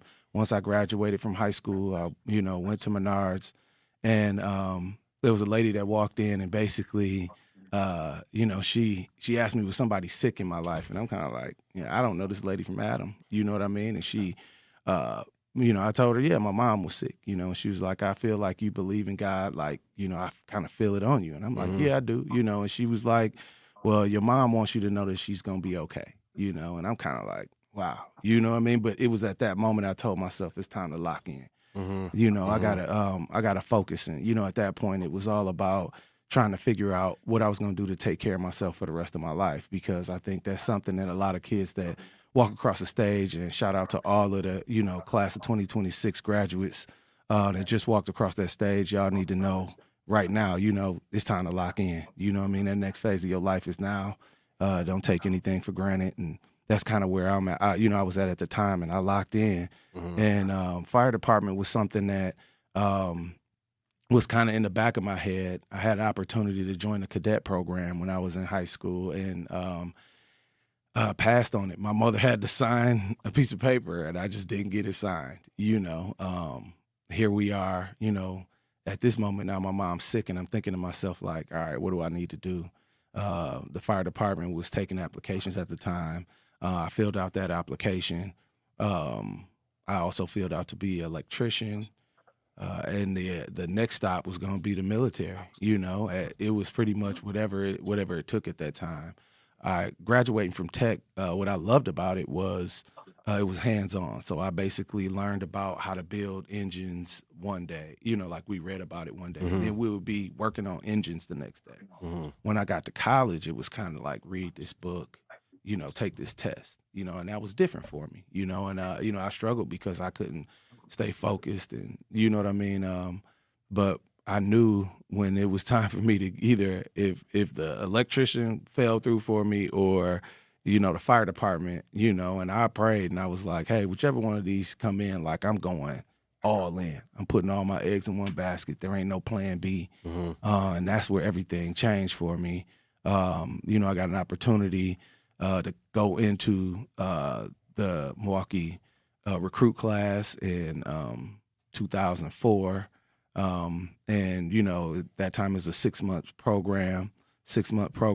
They taught us EMT. All I had to have was a driver's license to apply, make sure that my credit, not my credit, but my history, my background was clear.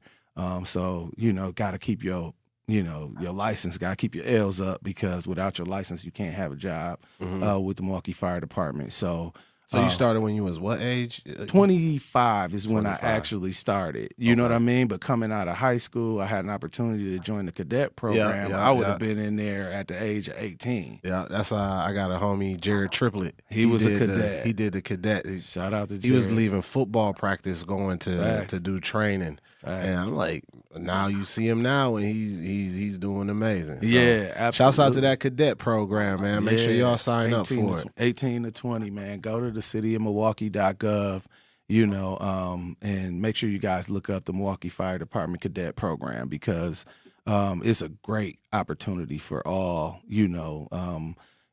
all those that are graduating from high school. It's a great opportunity, being on the job on the Milwaukee Fire Department. You also have to work for 24 hours and you're off for 48. So you have opportunities to, kind of do other things. I mean, there's a lot of people on the job that are, carpenters, electricians, because we actually have that time to ourselves. However, the fire department is very vast. It moves very quickly. So you really have to, stay up on, all of your training. And we do a lot of that. We train pretty much every day. Master our craft, So it sounds like you're really tied into Milwaukee. You have Milwaukee roots, Milwaukee background. Tell me what Milwaukee means to you. Yeah, to me, man, Milwaukee is everything, man. It gave me everything. The person that I am today is because of the mill. Just growing up, like I said, on, out in the meadows, man, all of the things that you've gone through as you grew up, being in the city, the schools, man, the food. I mean, I'm talking about, you know what I mean? Like everything, right? Everything, like the being downtown, the lakefront, you know what I mean? Like Milwaukee to me, actually, it is, it is home. It makes me feel comfortable. Sure. It's kind of hard for me to just pick up and say, yeah, I'm on, like leave the city. Like that's, it's going to be difficult for me to get to that point in my life. Truth Nation, if you want to call in, talk to the deputy chief, the number is, one second, Shannon, 833-212-1017. If you got a question, call in, 833-212-1017. Go ahead, Shannon. Yeah, so what are some things that have changed since you were young? I know you talked candidly about growing up in the meadows and things like that. What are some of those things that have changed? And also, what are some things that you do love about this city? Some people might not get a chance to see if they're not born and raised here. Yeah, I think a lot of things have changed. I mean, the Milwaukee Fire Department definitely changed my life. It gave me an opportunity to take care of my family and provide for my family. I'm married for 21 years, got a beautiful baby girl, and just the ability to live like a really good life. I couldn't take that away from, anybody. I mean, I think I talked to Biko a little while ago when he talked to me about this, and I told him, I was like, everybody ain't gonna be a doctor or a lawyer. You know what I mean? We need firefighters. We need cops. We need male personnel. You know what I mean? We need everybody to step up, and we need people from the city to, to go and, apply for these positions and take these, positions on. So being on the Milwaukee Fire Department has really given me everything that I really have at this point in my life. Home, make a really good wage, the ability to, take vacations, buy the vehicle that I want. I mean, am I going to be like crazy rich? No, but at the same time, like, I got so much time off, I can be there for my daughter. I'm there. She's playing volleyball. I'm locked in. You know what I mean? I'm at the volleyball game. So just living, a really decent, honest life is really what it's all about, and the city has, provided me with that opportunity. And I feel like I've given that back even by riding on these engines and, pulling up, back in the day I had dreads, and I remember I hopped off the truck and somebody was like, man, you see Waka Flocka on the fire truck. You know what I mean? You know what I mean? It was like, Damn. The representation is everything, though. You know what I mean? Like, for sure. And that's what it was all about. So I feel like, even now, even when I'm off duty, I still have to carry myself a certain way. So that's something that you have to take into consideration, and you got to be an upstanding,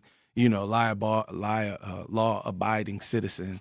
So it's one of those things that you just gotta, be careful. But I mean, I think, I still get to enjoy myself, and you would definitely catch me outside somewhere, say what's up.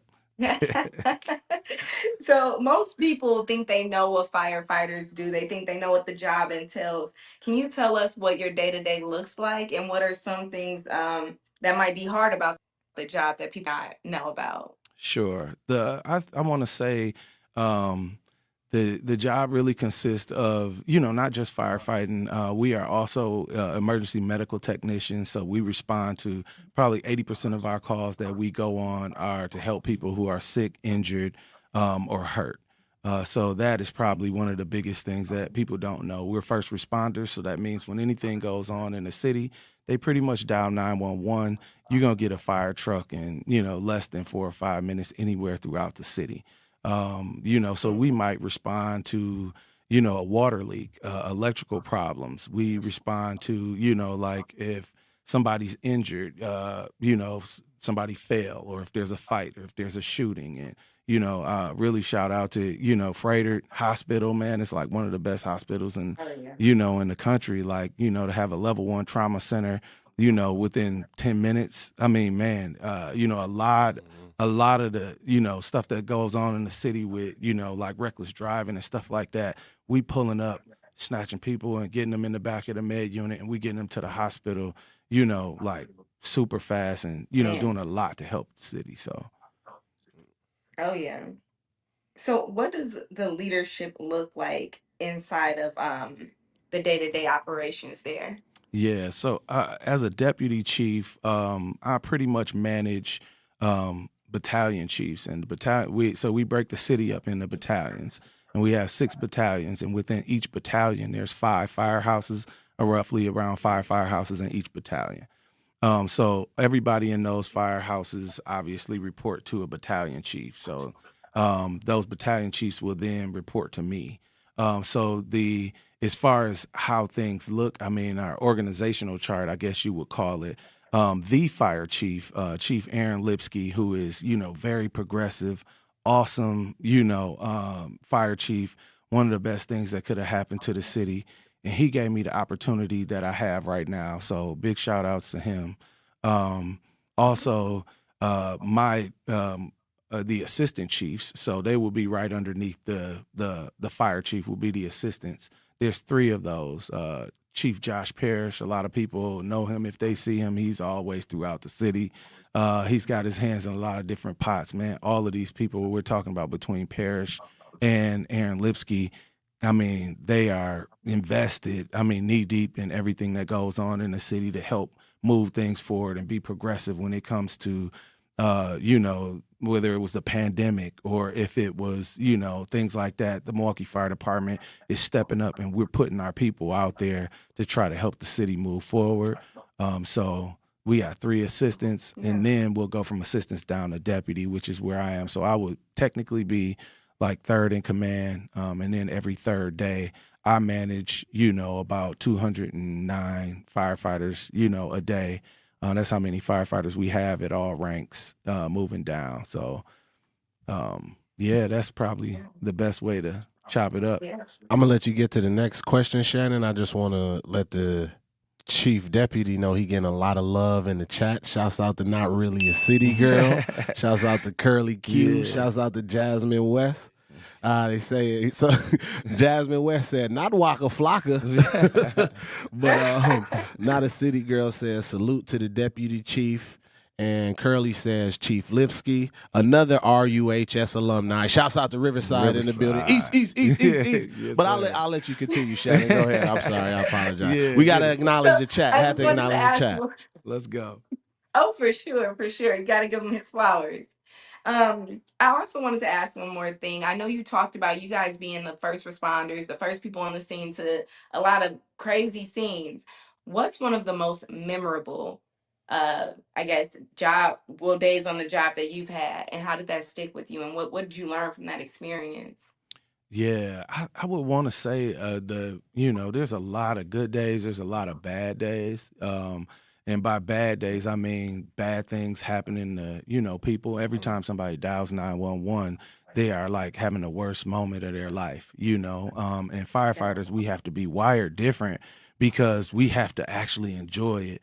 You know what I mean? So it's different when we have to want to go to the house fires. We have to want to go to the shootings and the stabbings and the car accidents and stuff like that because now we got to, get there and perform, So it's a different look for, a lot of us. And I would want to say, like one of the funniest things that I can think of earlier in my career when I first became a firefighter, it was like going from being basically behind the scenes to being like in the middle of everything. You know what I mean? Like I'm in the middle of the tape. You know what I mean? So we go on a call for it was 2 cars driving. They were driving down center, got into a car accident.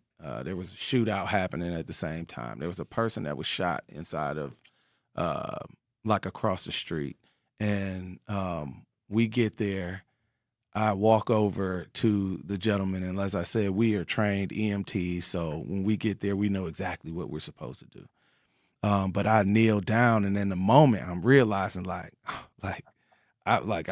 part of the game. Like this ain't, you know what I mean? Yeah. Like everything just. So I'm, I was kind of in a state of shock, and I know my boss kept yelling at me, Travis, decap BTLS, and that basically just means that we have to look for any type of bruises, contusions, or blood, or anything that was going on with the person. But he seen in my eyes, like I was just kind of spaced out, like, man, like what's going on? And once he yelled it to me, I locked in and I went to work to help the guy, and once we got him on the stretcher and, transported him, like that feeling that came over me was like, like I actually made a difference. You know what I mean? Yeah. And I'm not going to lie, it does help you sleep a little bit better at night knowing that you're there to do some good for somebody when they're kind of, not at their best moment. So I really appreciate that. If you want to call in, y'all. The number is 833-212-1017, 833-212. We have Fire Chief Deputy Travis Jones with us. We're going to pay some bills and we'll be right back shortly. Please check in the chat. The chat going crazy, y'all. So don't go anywhere. You are listening to Ray and Shannon on The Truth, 101.7 FM.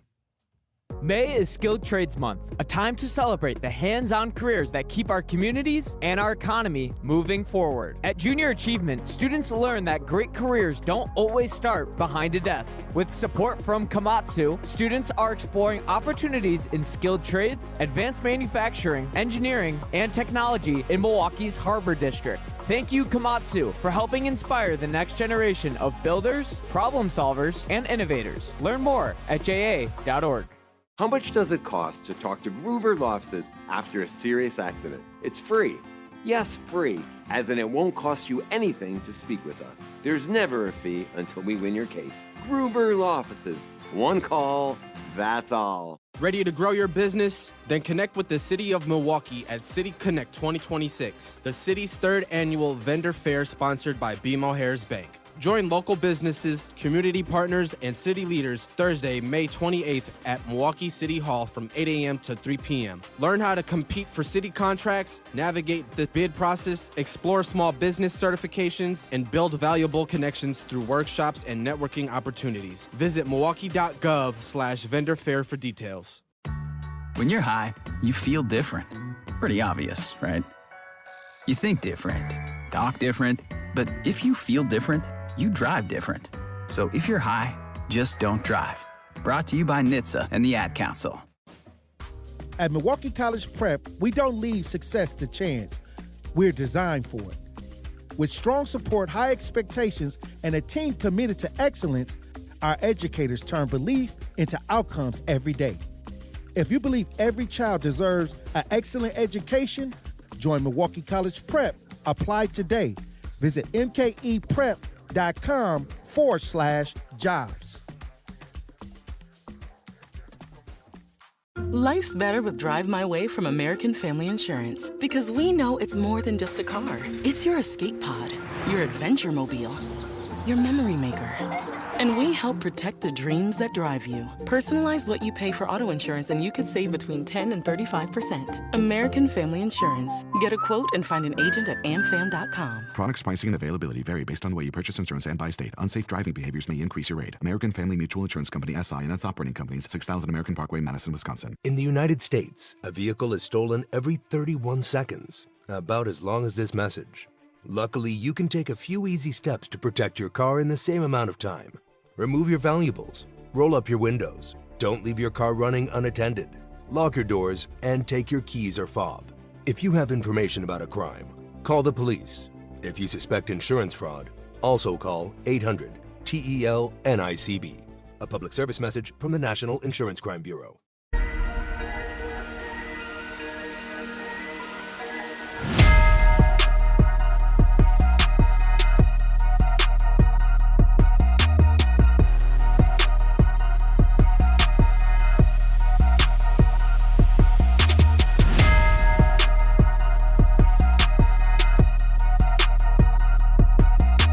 What up, y'all? What up, y'all? Welcome back. Welcome back. You are listening to Ray and Shannon on the Truth 101.7 FM. We are filling in for the grapevine for Manan, who we'll be speaking to a little later. But we are live with Chief Jones, Deputy Chief Jones. We got some more comments in the chat for you, Chief Jones. Curly says, love the Deputy Fire Chief for being with us, and they appreciate the firefighters. And who said K-House? Jasmine West said K-House. We're not going to have no Rufus King anything. It's about to be. We're not going to have no Rufus King anything in the chat. But no, I'm going to let you get back to this amazing interview, Shannon. Go ahead. Yeah, for sure. So I know we talked a bunch about being on the scene. You talked about how you basically are in the middle of it all, but how do you take care of yourself? I know like this job has to take a toll on you mentally and physically. How do you take care of yourself, and does the fire department have basically like mental health programs in place to kind of have that conversation with you guys? Yeah, absolutely. We the job has done an absolutely phenomenal job reaching out and putting people, right there in a moment's notice to help us out through our peer support team. Our peer support team is made up of, other firefighters, people who understand exactly what it is that we're going through, and they go through it on their own. So it's kind of like us helping us first, right? There is a stigma, amongst firefighters where, there's this big macho, thing that we have to continue to break down on the fire department where, people can ask for help when they need help. The best part is, through our peer support team, they're able to tap into us, and they know when, things aren't going well, and when people are doing, things that probably might be uncharacteristic of themselves, and they're there to help us pretty much right away. We have a health and safety officer and health and safety officer. Once again, they head, our peer support team. We also have EAP through the city. And it's not just for us, it's also for, our children, our family members. So there's also those aspects where we can, tap into therapists, at a moment's notice. There's programs. There's one that's fleeing my mind right now. As soon as I get it, I'll give it to you. But a lot of programs, other ways that you can, I take care of myself. Obviously, exercise is a really, really big thing. Trying to remain healthy, eating healthy, and exercising, getting sleep, all of the basic things that goes into, taking care of yourself. You actually have to do that. The good thing is that we have, a lot more off time, now to, kind of go home and recover. They say once we get off work, usually takes about 6 to 8 hours for us to come, for like our body to just kind of like settle down, because we're kind of like on edge for that whole 24 hours. It's kind of like if you look at it from a, like an excitement standpoint, like 10 being the most excited you've ever been, you're kind of running at like a 6.5 all day, and then when the tones go off, it kind of jacks your heart rate up. And there's been a lot of studies that have been done, to teach us about how to sleep and, how to take care of our body. So I think the job does a good job taking care of us. Quick question in the chat, Shannon. I think you answered this already, but the question was from Anthony Whitehead. Is it still 24 on, 48 off? Absolutely. 24 hours on, we work, 48 hours off. So we know exactly what day we work in every day throughout the entire year. We also get paid days off, and we also get vacation days. So, usually when you add it up, we probably work less than 100 days a year. But like I said, during that 24 hours of the day, running at about, being jacked up at, about a 6.5, you got to find ways to kind of decompress throughout the day. Relax when you have a chance to relax, exercise, you have a chance to exercise, try to eat that, good firehouse food, because, man, I mean, not only do we take care of us, but the city take care of us too, man. They pull up with pies, cakes, cookies, you know what I mean? Like, hey, we appreciate y'all, and, we appreciate the love as well. The Bucks always do a phenomenal job of, feeding us for Thanksgiving. So, we appreciate the city. They give back to us, and we try to return the favor. So I got a quick question, Shannon, before you get into the next questions. We hear all that you're saying about how important it is. We know how much the community love the firefighters, right? And I haven't heard of any recent cuts, but I feel like maybe a couple years ago I was hearing about fire stations closing down and cuts to the fire department. What can community do? What is needed, in your opinion, to support firefighters more? Because I feel like y'all be catching the short end of the stick for a lot of things, being first responders that's showing up when people are shot and bleeding before police show up sometimes, oftentimes, if I'm not mistaken. So, just like what type of support would you all need, is my thought process.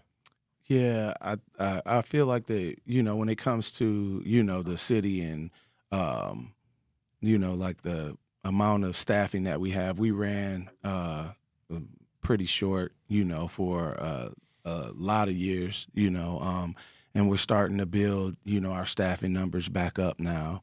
And it's been, a collaborative effort. It hasn't been one group or one group of people that have, that's responsible for it, but it's been every, alderperson, the mayor, and even, aspects of the economy that had to shift in order to make a lot of those things kind of line up. So I guess you can kind of paint it like the stars aligned, and we had the right people in the right places to make the right calls. And now we're working on trying to stabilize our staffing numbers and making sure that we have the people that we can get out there to do the jobs that we do. We did lose over a third of our force, but everybody on our job, when it comes to firefighting, it's adapt and overcome. Mm-hmm. That's what we're all about. So we changed our tactics. We changed our strategies to make sure that the citizens got everything that they needed. Then the run totals continue to climb. So that's not coming down anytime soon. We don't expect them to. We're going to adapt and overcome to those things. And, we just ask that, everybody, from, the people on the street, we work for, the city. You know what I mean? So the city has to keep talking to their older people. The older people have to keep communicating with the mayor. The mayor's going to keep communicating with, with the chief. Whether it's fire or police, we're all civil servants. And that's what we're here to do. We're here to, serve the citizens. And we're going to do that, hands down, every single time the bell rings. Anita Nicole said, thank you for your service, Chief. Go ahead, Shannon. I think we got time for one more question before we got to go to break. Yeah, so before a break, even if you don't have time to answer the question completely, I wanted to ask you because this sounds like a really rewarding career path, right? And for people listening in that are interested and hear you talk about this and feel inspired and want to be a civil servant, what's the application process? What's the physical requirement? And what does this look like to get to the get through this process? Yeah, the process is can be grueling, but I am a living example of it can happen. You actually have to fill out the application, and I think the biggest thing that we have to do is kind of get over the fear, or this idea of not wanting to help. It definitely feels good to be in a position to help. So I think the process, once again, cityofmilwaukee.gov, go to the Milwaukee Fire Department. You can click on the link there under the fire department to join the Milwaukee Fire Department. The application process comes around yearly at this point.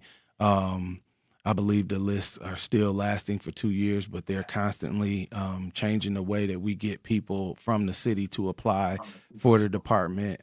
We always have an open hands, open arms, for any and everybody that wants to come to the Milwaukee Fire Department. We really in need of people from the city, to tap in and go and fill out the application. I think you hit the nail on the head, Shannon, when you said that it's a good career. And it is a very great, career that can do a lot of good things in anybody's life. So that process is a written process first. After the written process, there's a physical agility test, and then after that, there's a actual oral interview. Now, once again, because we are civil servants, they can't test you on firefighting knowledge, right? The best part about the job is when I signed up, they taught me everything I needed to know. You know what I mean? Like I said, I showed up with a good record, with a driver's license, with a high school diploma, and I put my name on the dotted line and told them that I was willing to learn and I was willing to help. And, they give you everything else that you need from that point forward. So I would definitely say fill out the application, if it's something that you ever thought about or something that you thought about in the past, do it. The age requirements, 21 to 50. I've seen recruits at, just about every age, the cadet program from 18 to 20. Just got to tap in, go to the cityofmilwaukee.gov, click on the link for the fire department, join the fire department, get in there, put in the app, and let's make some change. Man, For sure. we thank you. We thank you, you all. Truth Nation, I need y'all to put y'all hands together, drop some fire emojis in the chat. You've been tuned in with Deputy Chief Travis Jones of the Milwaukee Fire Department. Brother, we thank you for your time. Thank you for the knowledge that you shared with us. Please don't go anywhere. We will be coming right back soon on 101.7 FM The Truth with Ray and Shannon.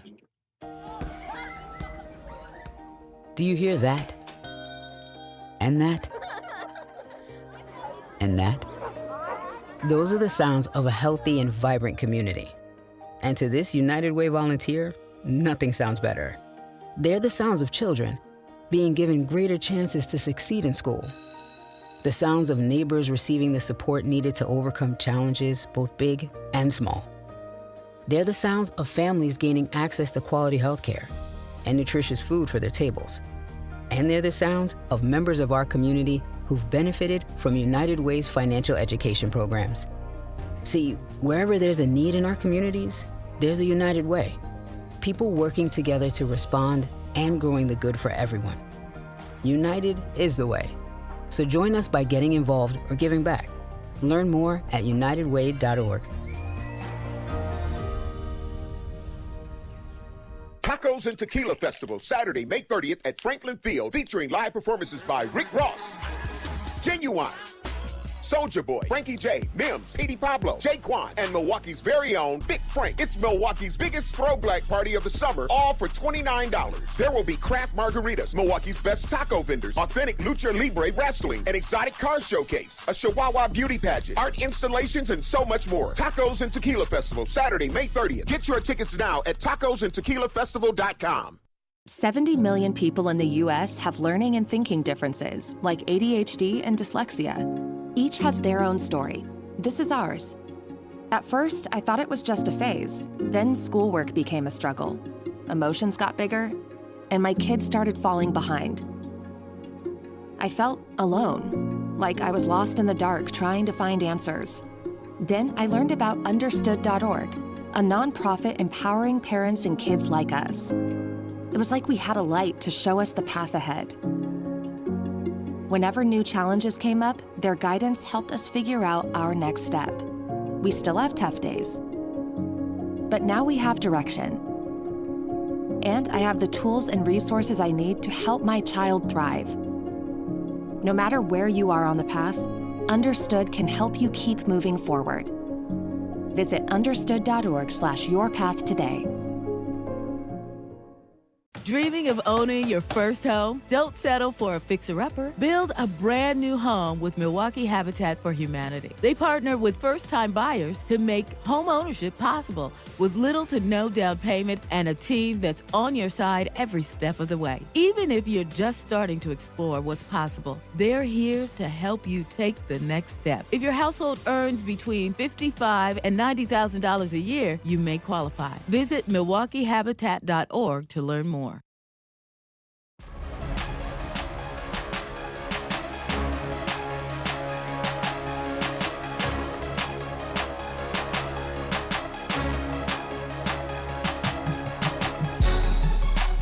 What up, y'all? Welcome back to The Truth 101.7 FM. You are now tuned in with your boy Ray Nitty and my amazing co-host Shannon. Maybe Shannon. Make sure y'all follow us on our social medias, man. Man, we just filling in today, man. We filling in for the grapevine, and I heard through the grapevine we got the host, your host, Truth Nation, of who's going to be filling this time slot, Manan Sabir. That's in it. the building. Yep. Did I pronounce it right? I pronounced it right. You got it. You know, man, I got one of them names don't nobody ever say. My government name is Rahanio Boynes. Yeah, you know what? When you was training up and you told me that, man, I was like, what? Man, see, we're going to get into that, Where man. did you get Ray from? Used to have us running up and down the stairs, man. But welcome, bro. Like, right. Welcome to the show, man. Appreciate it, Me man. and Shannon are glad to have you. What's up, Shannon? Have you on air. Glad to be a colleague with you on the station. Yeah. And look forward to what you'll be bringing to the air. I know you have an amazing mind. Yes, sir. And the way you think and how you put intentions behind your thoughts. Mm-hmm. I'm very, very excited to see what this journey is for you on here, man. And then we got some dope people in the chat, man. I got to make sure I'm shouting out our chat. Anita Nicole, Jasmine West. Jasmine West is #1 chatter right now, man. It's me, SE. It's a couple Riverside alumni in the chat. It's some Rufus King. We ain't gonna say that. I didn't go to Rufus King or Riverside. Where did you go? I went to Mesmer. Okay, I ain't mad at Mesmer. I'm not mad at Mesmer. Yes, Mesmer is like peripheral. Yeah. You know, it's like it's just like, oh, okay, they. My over brother there. went to Mesmer. It's in the world, but they That's right. doing their own thing, almost, you know. Yeah, I mean, we have Malik Holt and some other folks over there, so we Yeah. I don't got no problem with Mesmer. Yeah, I had good homies that went to Mesmer. Mm-hmm. But yeah, man, you'll be hosting the Grapevine, man. Yeah. Tell the people about yourself, man. I know you're gonna be able to do it tomorrow, but this Right. is gonna be a nice soft launch into the Truth Nation. We had the crash course launch into it. Yeah. And they will share their opinions, their thoughts, how they feel, how things are going. Yeah. And I welcome it all. And I know you'll welcome it all as well because it helps us all get better. That's right. So you see, they already talking. Oh, he finally shows up. They already. No, read the whole message. Read the whole message. What is that? He said he on BP time. 100. That was not really a city girl, too. So, man, pay attention. If you want to call in, man, chop it up with your new host of the Grapevine. Make sure you call in 833-212-1017. 1017. So go ahead, man. Get the people a soft launch to you, man. Yeah, so I think for the Grapevine, we're going to be discussing things that I always keep telling people that we'll take the kind of conversations that we had, where we used to have in the Juice Kitchen, the Shindig, and we're kind of synthesizing those conversations into kind of a 3-hour period. Now, we used to have them for 8 hours, maybe 10 hours per day, but we're going to synthesize those types of conversations, throughout the weeks and see what we come out with. I think, it's a good time to problem solve and also have very curious conversations. Mm-hmm. So, we're going to talk about health, wellness. That's my specialty, health and wellness. I have a science background. I have a kind of that background that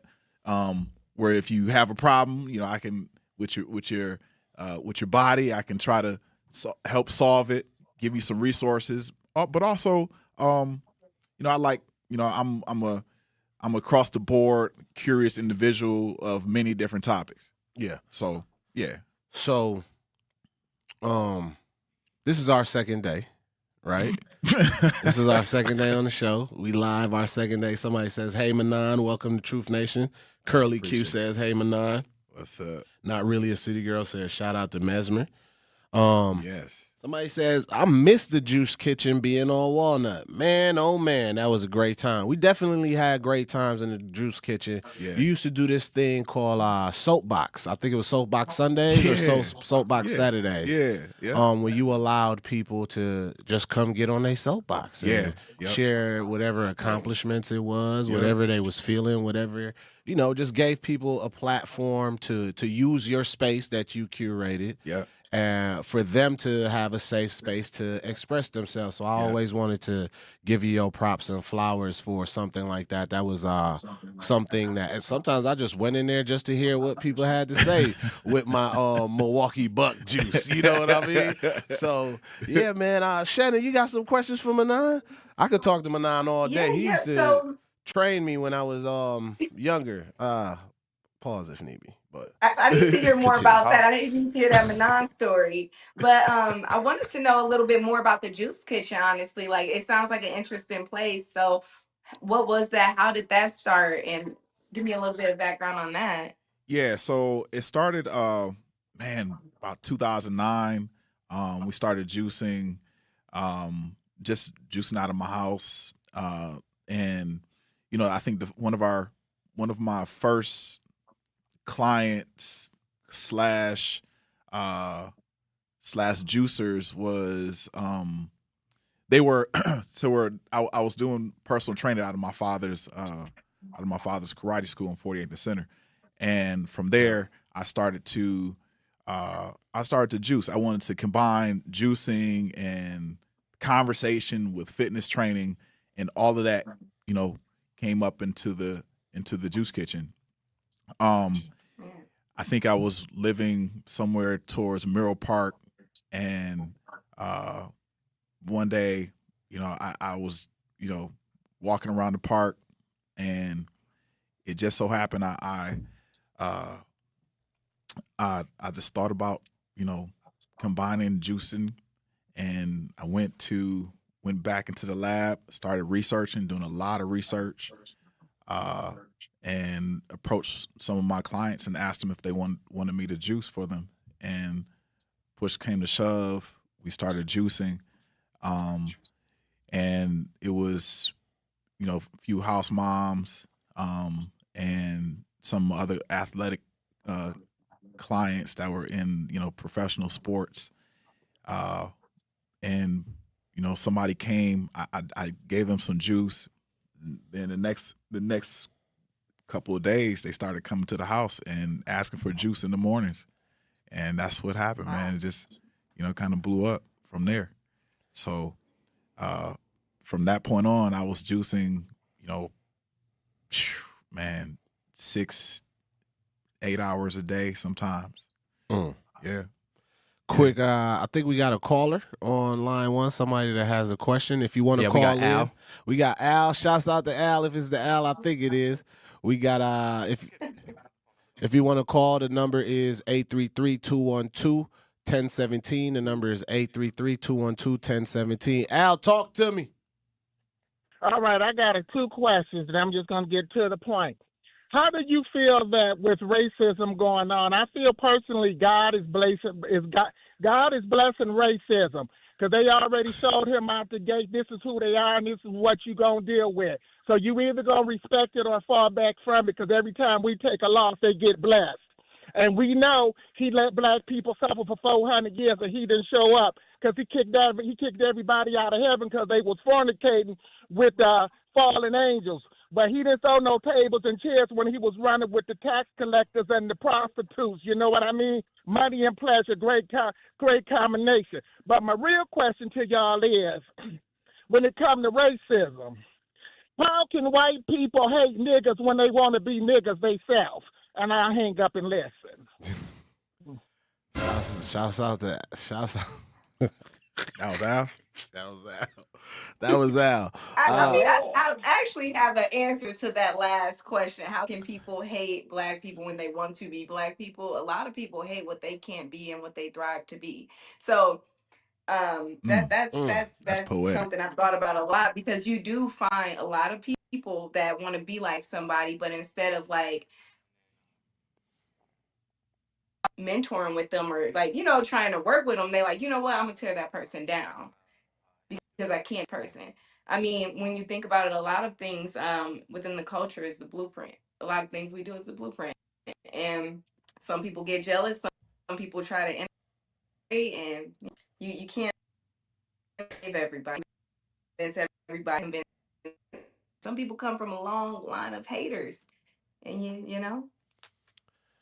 So I want to jump in and chime in on Al's question, but we got to go to break first. So don't go anywhere. You are tuned in to The Truth 101.7 FM with Ray and Shannon. And we got your host for the Grapevine sitting in with us, Manan Sabir, y'all. So tune in. Don't go anywhere. We'll be coming back with a caller. For the Lord. Truth Nation is the best fan base in the country. This is my first time calling in, but I listen to you all the time, and I appreciate you and Elizabeth Brown and everything you stand for and everything that you do. So I want to say thank you so much for being you. We want you to tap into the talk and text line every show, every day at 833-212-1017. Hey, man, this station is on fire the last couple days. Milwaukee Black Talk, 101.7 The Truth. Our children deserve a real chance to make it in life, and a good education is a passport to opportunity. At City Ford Collective, we're working to make sure there's a great Milwaukee school for every Milwaukee family, because more good options lead to better outcomes. And who doesn't want that? Together, we can give every child the foundation they need to thrive, and a stronger future for kids means a stronger future for Milwaukee. To learn more about our mission, visit us at cityfordcollective.org. That's cityfordcollective.org. Hurt by a truck? Call Gruber Law Offices. One call, that's all. Happy kids heal faster. And that's why Starlight is dedicated to improving the mental well-being of sick kids across the U.S. Learn how at starlight.org. When you're high, you feel different. Pretty obvious, right? You think different, talk different, but if you feel different, you drive different. So if you're high, just don't drive. Brought to you by NHTSA and the Ad Council. At UW Credit Union, our home loans have everything you need for your next big step, including up to $750 off closing costs for all home buyers. And first-time buyers can save even more. So if you're ready to trade roomies for more room, or your townhome for an out-of-town home, UW Credit Union will be with you from start to furnished. UW Credit Union. Apply online today. Equal housing lender. Credit may be limited as required by program. Visit uwcu.org for details. Ready to grow your business? Then connect with the City of Milwaukee at City Connect 2026, the city's third annual vendor fair sponsored by BMO Harris Bank. Join local businesses, community partners, and city leaders Thursday, May 28th at Milwaukee City Hall from 8 a.m. to 3 p.m. Learn how to compete for city contracts, navigate the bid process, explore small business certifications, and build valuable connections through workshops and networking opportunities. Visit milwaukee.gov/vendor fair for details. Life's better with American Family Insurance because we know you love working weekends. If it means working on your dream home, both inside and out. And we're here to help protect those dreams so you can enjoy peace of mind. Save up to 40% when you bundle home and auto. American Family Insurance. Get a quote and find an agent at amfam.com. Products, pricing, and availability vary based on where you purchase insurance and by state. Some exclusions apply. American Family Mutual Insurance Company, SI, and its operating companies, 6000 American Parkway, Madison, Wisconsin. And now I'm here, and you're sitting there cold stairs. Wish you was here when back then I'll be right there. But I had a little treat myself fair, cause you never could've. And ever since I chose to stay true, say motherfucker me, no motherfucker you. You couldn't trust me, I couldn't trust you, but you never should've. And now I'm here, and you're sitting What up, y'all? What up, y'all? We are back on The Truth 101.7 FM with your boy Ray Nitty and my amazing co-host, maybe Shannon. We are sitting in live with Manan Sabir of The Grapevine. Yes. Somebody says, welcome to the chat, Manan. Somebody says, bow, bow, y'all ain't ready for Al. Baba 2028. We got a caller on the line, man. We want to bring this caller in. We got Tasha on line 2. Tasha, talk to us. I just wanted to give you a shout out and say, I heard that we were reminiscing about the Juice Kitchen and how I love to be in the Juice Kitchen. You had lots of artists come bless the chalkboard, but I was one of the main artists that you let come and create on your chalkboard, and that was just a great opportunity and great experience. So I just wanted to give you the shout out. Yes, thank you, Tasha. Oh, thank you so much. And your art, man, if you guys ever want a great artist, and Milwaukee is full of them. Stay on the line, Tasha. Really, you got some great art, and somebody please pick this lady's art up. If she's, I don't know, are you still doing what type of art are you doing? You're doing murals and stuff like that, right? Yes, I'm a little more right now doing custom pieces right now. So that's what I've really been focusing on. But I also do my face painting and sipping paints and things like that as well that are always available. Yep. And if you wanted to find my art, you can go to feisty_impressions. That's right. You might want to spell that for the people real quick. Feisty, FEISTY_impressions. IMPRESSIONS. Feisty Impressions. That's right. Feisty Impressions. Please get with her, man. She got some great art. She did my chalk art and just killed it. I didn't even know what she was doing. I turned around. It was like some dang angel or something. Like I was just doing the stick figure. Shouts out to Tasha, man. Shouts out to Tasha.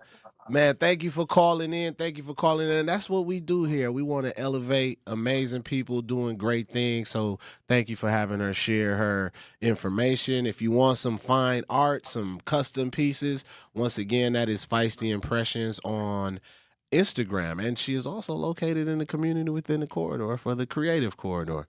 So make sure y'all stay tapped in. Pass it to Shannon.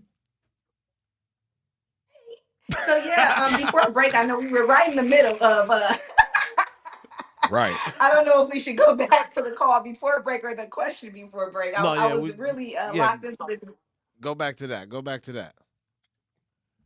Which one? What are we going back to? The caller before that you said you had finish up your thought on that. I mean, she had a question and I answered it. I wanted to know what your input was. She wanted to know, I wanted to know.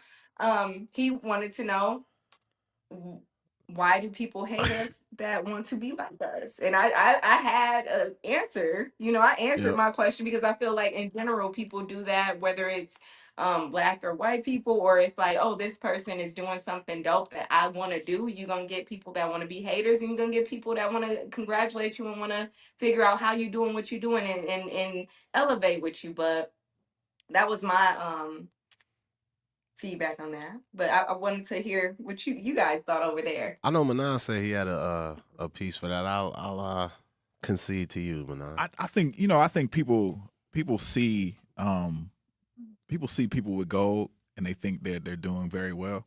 In reality, everyone's an individual. And you don't know, you don't know what your neighbor is doing across the street. What type of information that they have. And I think, you have to be able to mind your own business. And if you don't mind your own business, then you're going to always wonder about everybody else. Yeah. And so curiosity is, something that what they say, curiosity killed the cat. Like that's the, I think that's the kind of the antithesis to your saying also, Shannon. So man, it's a very interesting world that we live in also, because the microscope is on all the time. It's on all the time. So one more time, Jack. 2 minutes before break. Okay. That's such a loaded question, right? And I want to make sure I'm being thoughtful with how I respond to it. I feel like, and I think his question is like, why do white people hate black people and still want to be us type vibes, right? So I want to give more thought to that before I answer that specific piece of it. But what came to my mind is, why do we hate ourselves so much? Even more importantly, right? Because like the love of oneself is so important to how we grow, develop as people. And I feel like, not saying ignore the hate that we have to deal with on an everyday basis, right? But when can we start loving ourselves a little bit more, taking care of ourselves a little bit more, not looking at the young person as a threat, not looking at this whoever as, oh, they just gonna scam me. We be having some of the worst thoughts about each other, and not even knowing the person.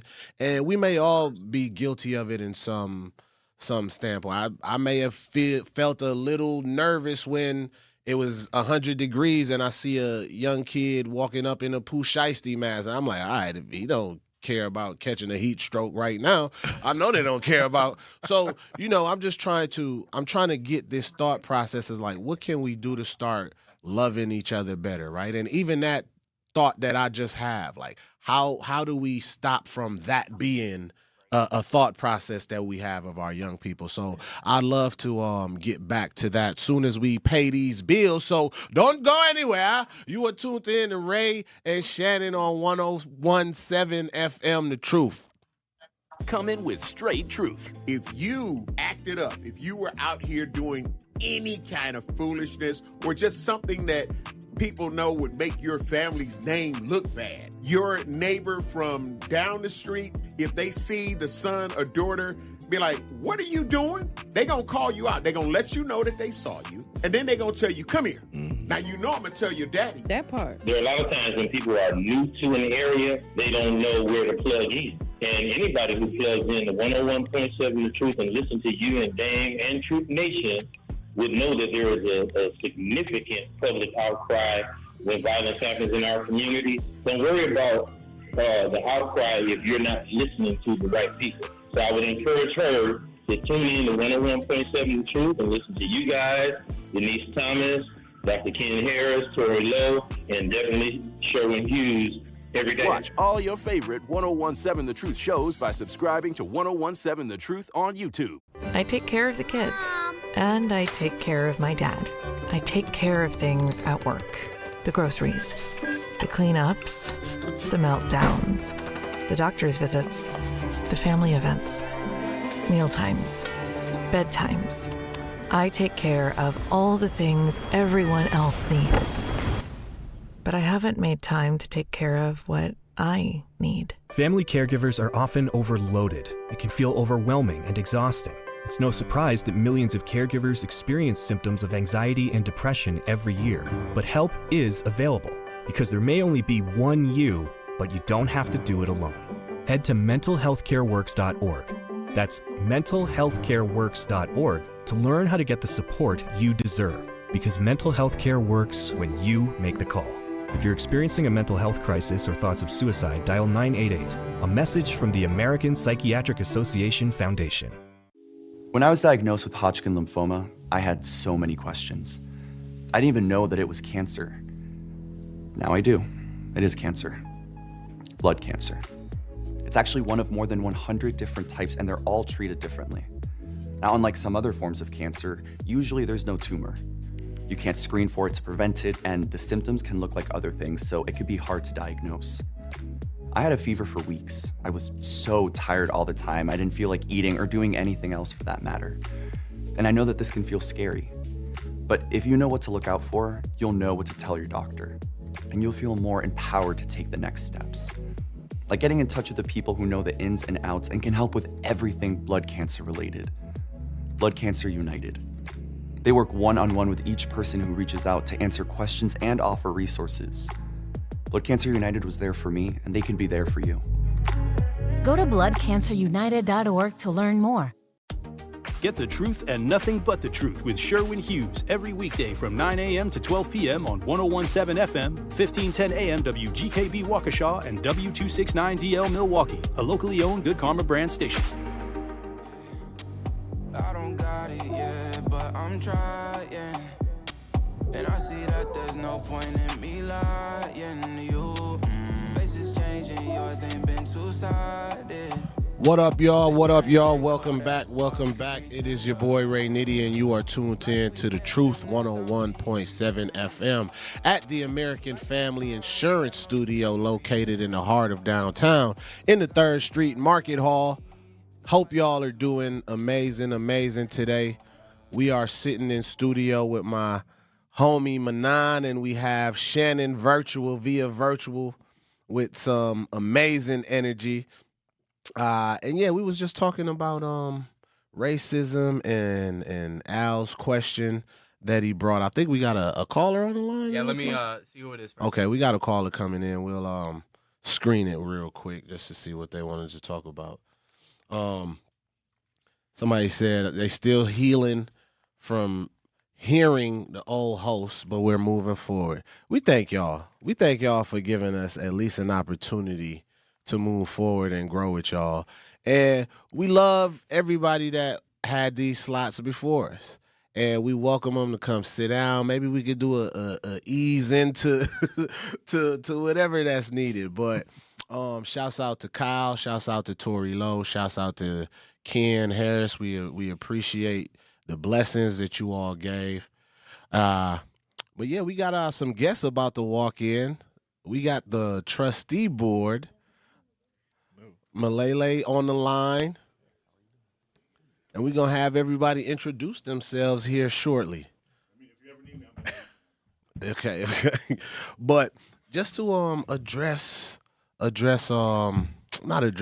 to touch on what Al's saying, and I won't spend too much time on it as we got our trustee board in studio. I just want us to start thinking. I'm not saying ignore the question that was proposed, but the question that was posed by Al, I just wanted to start thinking of when will we start loving ourselves a little bit more than we pay attention to the hate that people give, and when we start just doing a little more to hold each other accountable as a community. Mm-hmm. So I'll leave us with that and get into our guests. How are you all feeling today? We'll have y'all introduce yourselves. Everybody okay? We just need to get y'all them headphones on, and then we can go so y'all can hear me and y'all can hear our producer. Yeah.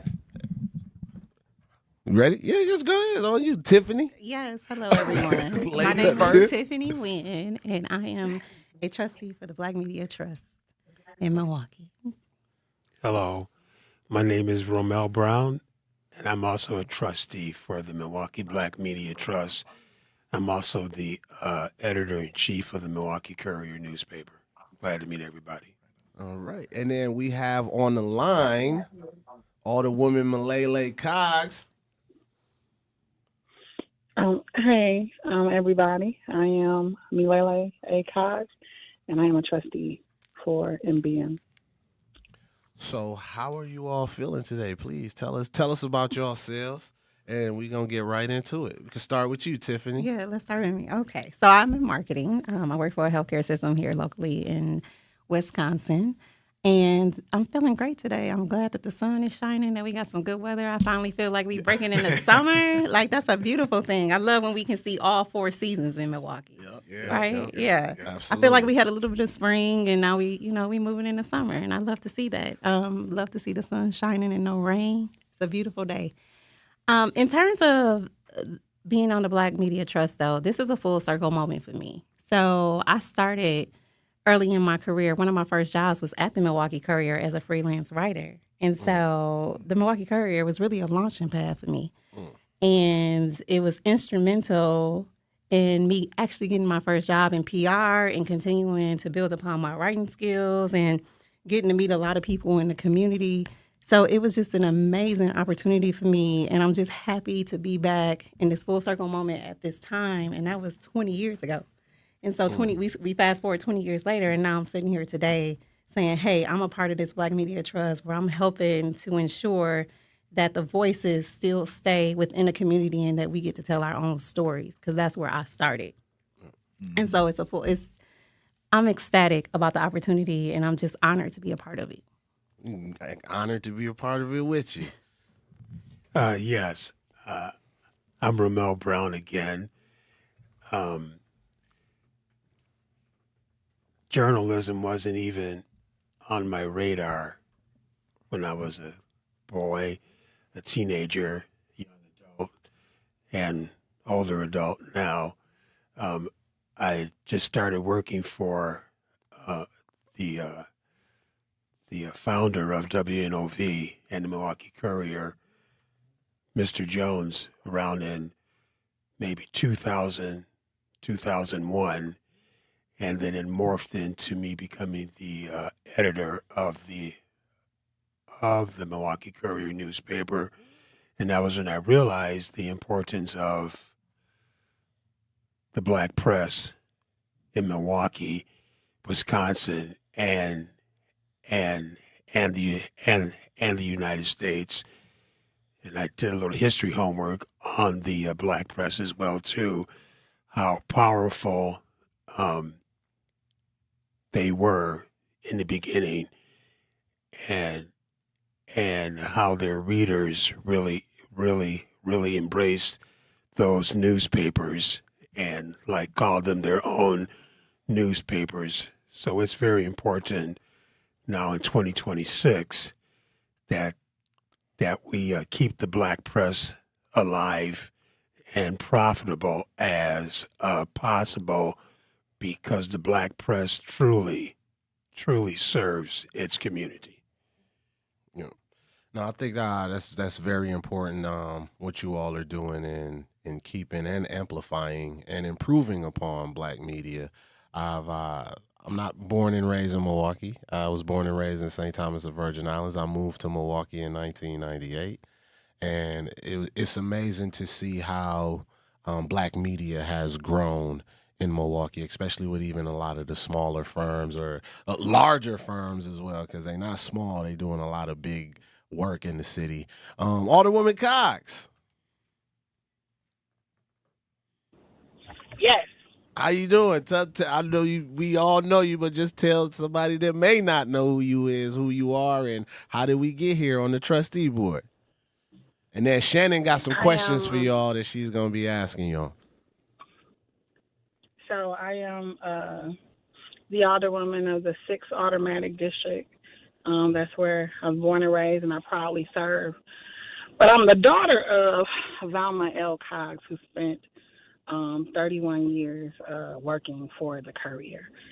So I grew up with my mom having one night a week that she spent at the Courier, because before all this digital stuff and technology, she and a few others would spend the night cutting out and putting on graph paper and, doing all of those stuff to present and print and make the paper ready for print. And she did that for, I believe, nearly 31 years. So the Jones family and the Courier and NOV family have been a part of my life for most of my life. And the opportunity came forward for me to become a trustee to ensure that the community leadership and Black focus of both of those entities is continued and preserved and expanded upon.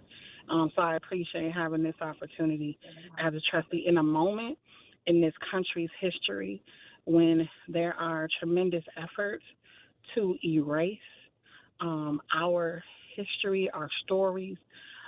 It is great to be a part of a group that is attempting to continue to tell our truth and tell our stories in our own way.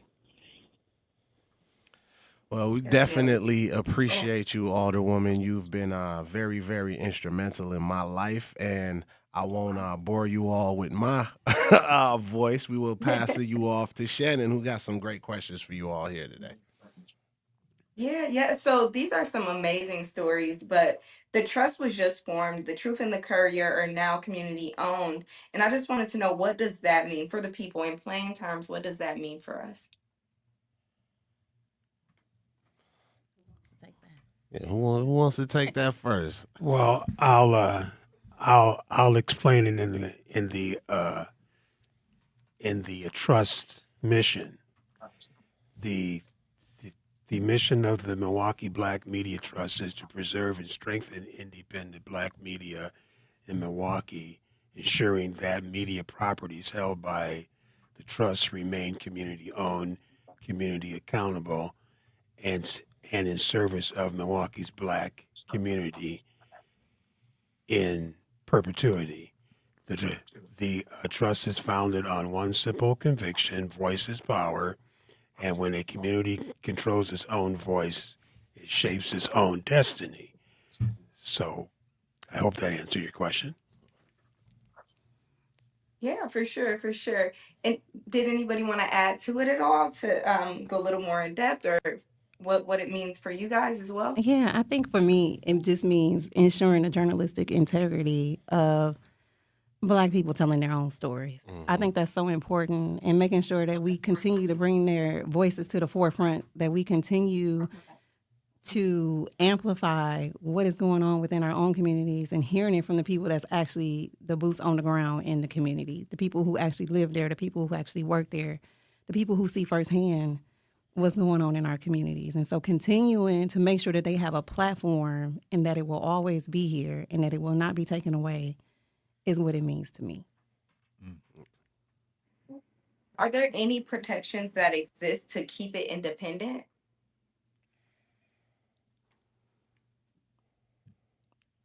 It's the trust itself. Okay. I don't want to go into all of the details, but the trust is designed to protect the entities within the trust. Okay. So maybe we could get into that another day. We would love to have each of you all here for a separate interview too, just to dive into things more as well. And by the way, one of the comments in the chat, they say you remind him of Dr. Ken Harris. So I just wanted to, they say you remind him of Dr. Ken Harris from the multiverse. So that's Truth Nation. That's we gotta take him. So, Wait, people can see us? No, but yeah, they can see you. We on YouTube. We live on YouTube as well. Yeah, so I told her I gotta lose 30 pounds because y'all got all these crispy cameras in here. But excuse my silliness. Continue, Shannon. I'm sorry. Yeah, so I guess the next question was some Black-owned media has struggled in Milwaukee before, and a few stations have come and gone, but we wanted to know what makes this a little different. What gives this a different feel? Mm-hmm.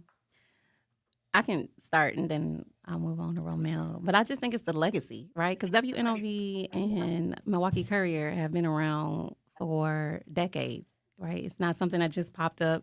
It's something that has been able to be preserved, that people support, that people know and they go to and they look to for the news. And so I think due to that legacy is what continues to help it to continue to move forward. And I think the same with the Truth.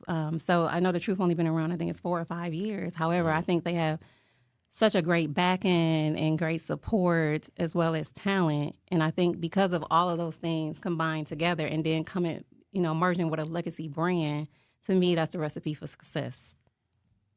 Yes, Sure. and then also, in the beginning of the black press,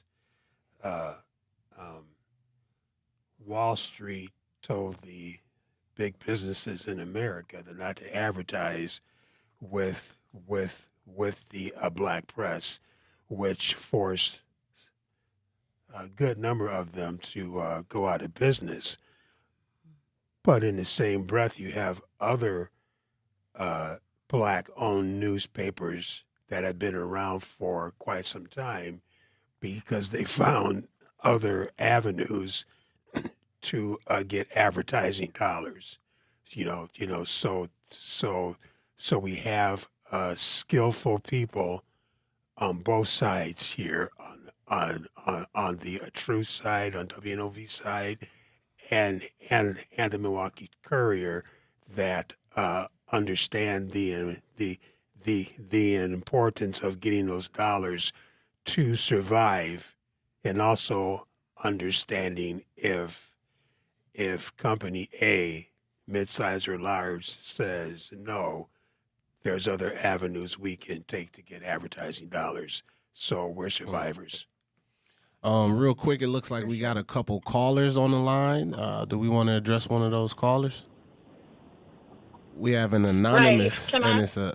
Oh, yep. Go ahead, Alderwoman. Ray, before you take that, I just want to me, the thing that gives us staying power is 3 primary things. One is that strong foundation, the legacy of the institutions that help make up this trust.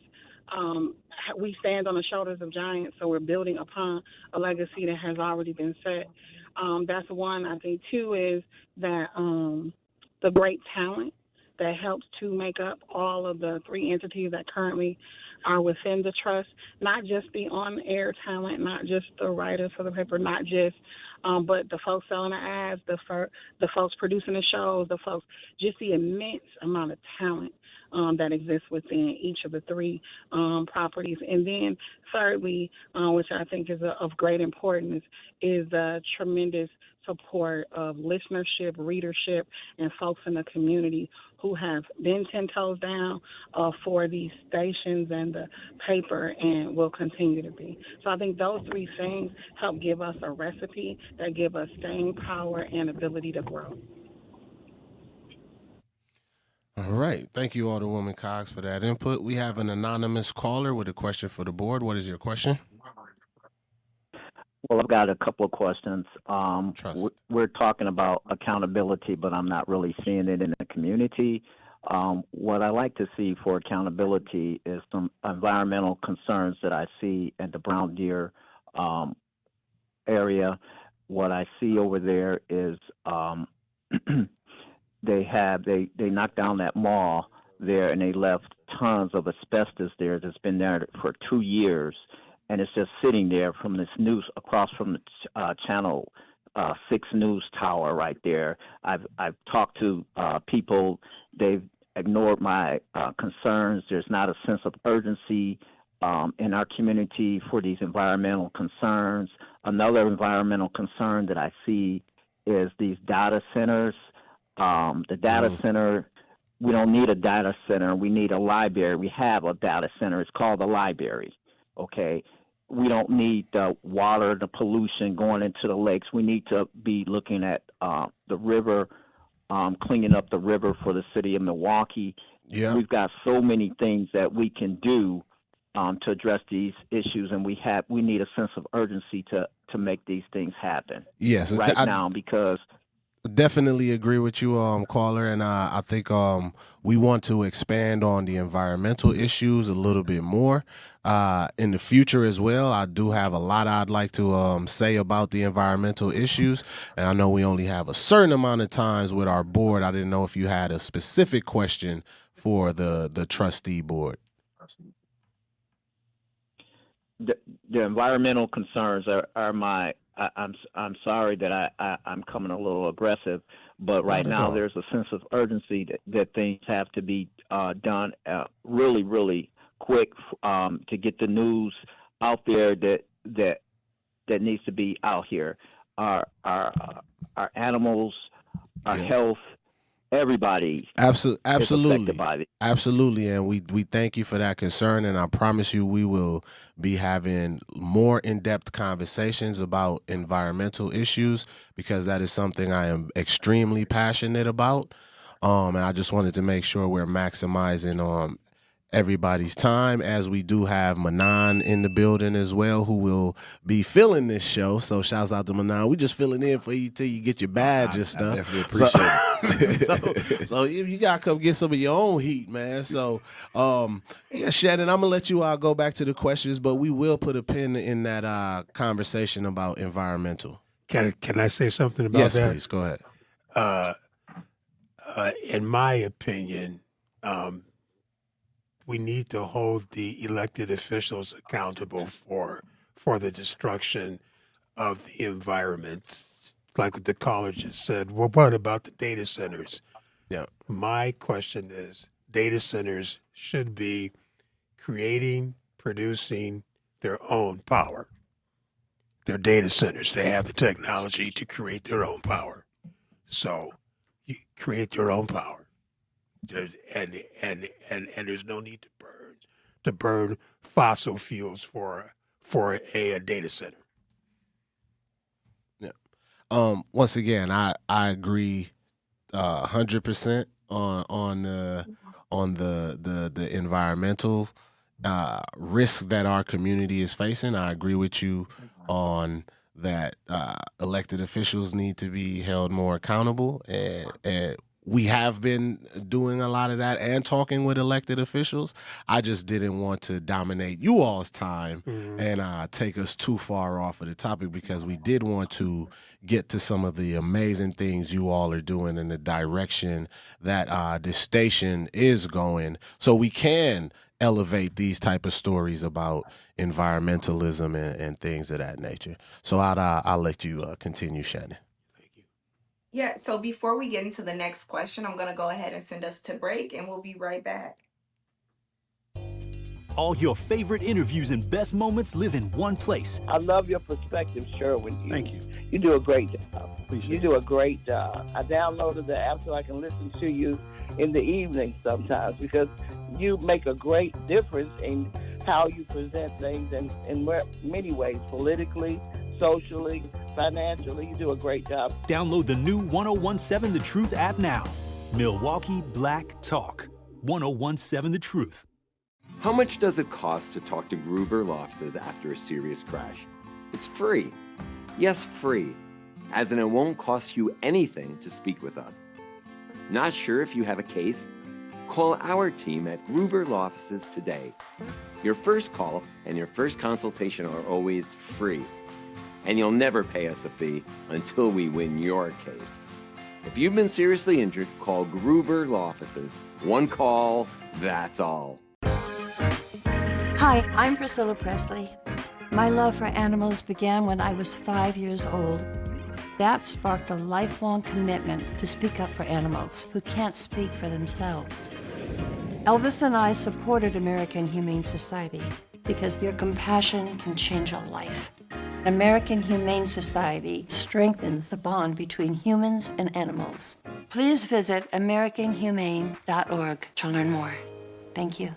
I'm Sherwin Hughes, and I know the power of Stars and Stripes Honor Flight firsthand. As someone who's been on an honor flight, I can tell you it's a day you'll never forget. Stars and Stripes Honor Flight gives our oldest veterans who served in any location in June of 1975 or earlier a free one-day trip to Washington, D.C. for veterans. Airfare, meals, a coach bus tour, and special flight apparel are all included. It's a day of honor, gratitude, and camaraderie. Veterans who served in the Vietnam or Korean War go to flySSHF.org and ask for an application.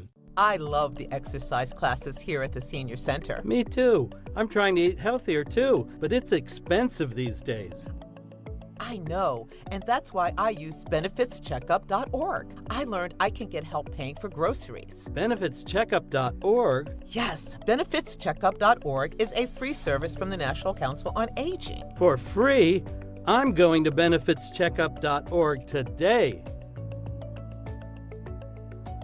Life's better with Drive My Way from American Family Insurance because we know it's more than just a car. It's your escape pod, your adventure mobile, your memory maker. And we help protect the dreams that drive you. Personalize what you pay for auto insurance and you could save between 10 and 35%. American Family Insurance. Get a quote and find an agent at amfam.com. Products, pricing, and availability vary based on the way you purchase insurance and by state. Unsafe driving behaviors may increase your rate. American Family Mutual Insurance Company, SI, and its operating companies, 6000 American Parkway, Madison, Wisconsin.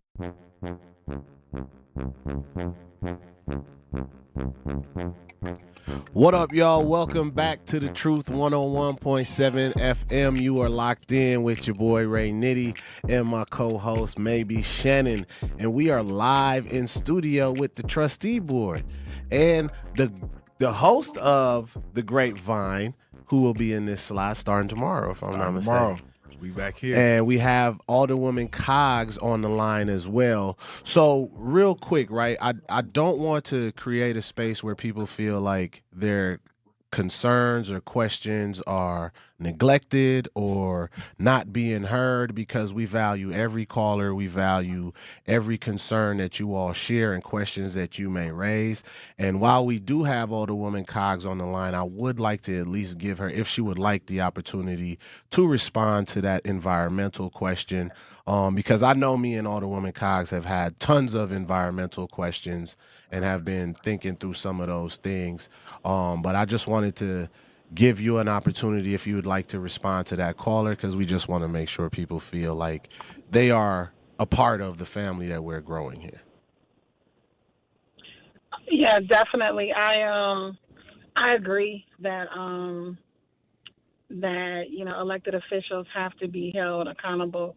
There is a public trust that we all seek to have, and just like we ask for your vote, we have to earn that trust. And part of earning that trust is to be held accountable to the needs and the desires of those that we serve, whether that is environmental issues and voting and choosing to do things that are consistent with what the folks we serve want to have happen, or any other issue. So yes, there is accountability with elected officials, but I don't think it ends with elected officials.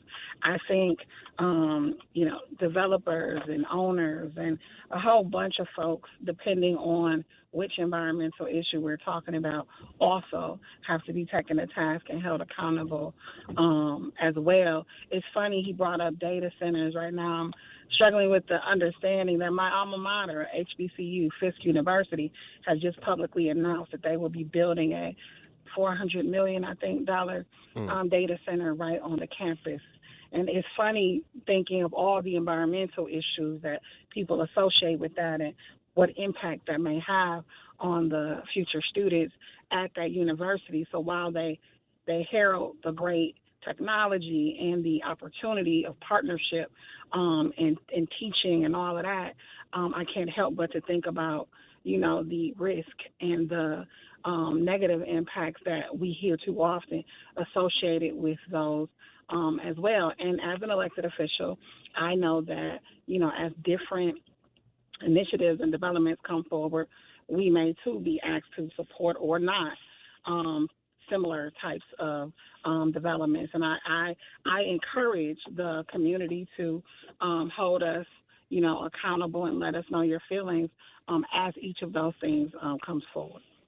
I think speaking of data centers and black media trust, I think we are at a very high level crossroads in relationship to the wealth transfer in journalism and also media.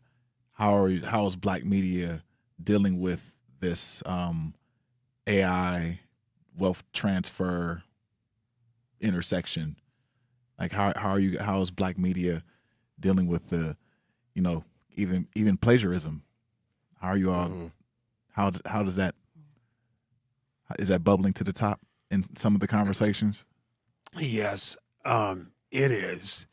As far as plagiarism, we just have to do more research when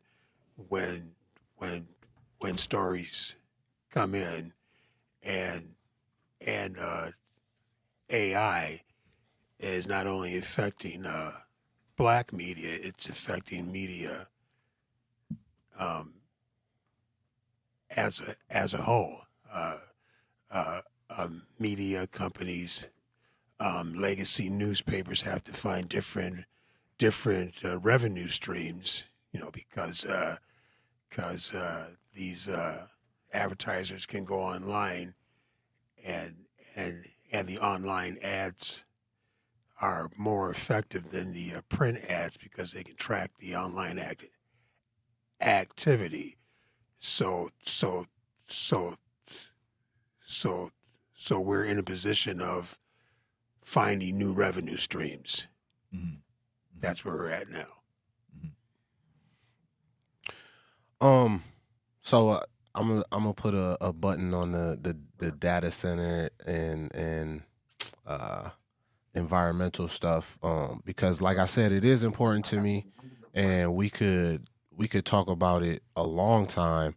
And just to add my 2 cents on it and not dominate the conversation is, I know we're worried about data centers and those things coming to the city. I also feel like we forget that we have so many toxic landfills right here in our neighborhoods right now that are absolutely right here, where you have companies that have made billions of dollars and paraded, like I said yesterday, oh, we're going to create 10,000 jobs in this community. And that was cool in 1960 or 50, whenever they started 100 years ago. But then now you up and leave, and who foots the bill for this massive campus that you have abandoned in predominantly black communities? And who's going to fix it? Who's going to clean it? We leave it to fall on developers. So some of the conversations we have been talking about is, what does that look like? Companies being held accountability where they have a fund that they pay into annually, and it is to go towards remediation, resources needed for proper testing in these communities, because too many times we just allow big corporations to come in, parade a bunch of jobs, dump their toxins into our waste system, and they get to walk away whenever business isn't doing as well, and we get left holding that bucket. So I don't want to kick too much up, but these are some of the conversations we are looking forward to having on the station, and we want to elevate those questions and thought processes even more. So thank you to the anonymous caller, for that call. It is very important. Just didn't want you to feel like we were rushing your call and didn't want to answer it. I just more so was trying to make sure all the questions that you had for the trustee board as it relates to the new direction of the station and so forth get answered. But I'll let you continue, Shannon. Yeah, so speaking of new direction for the station, what do we want this station to look like? What do we want this station to be for Black Milwaukee in the next 5 years?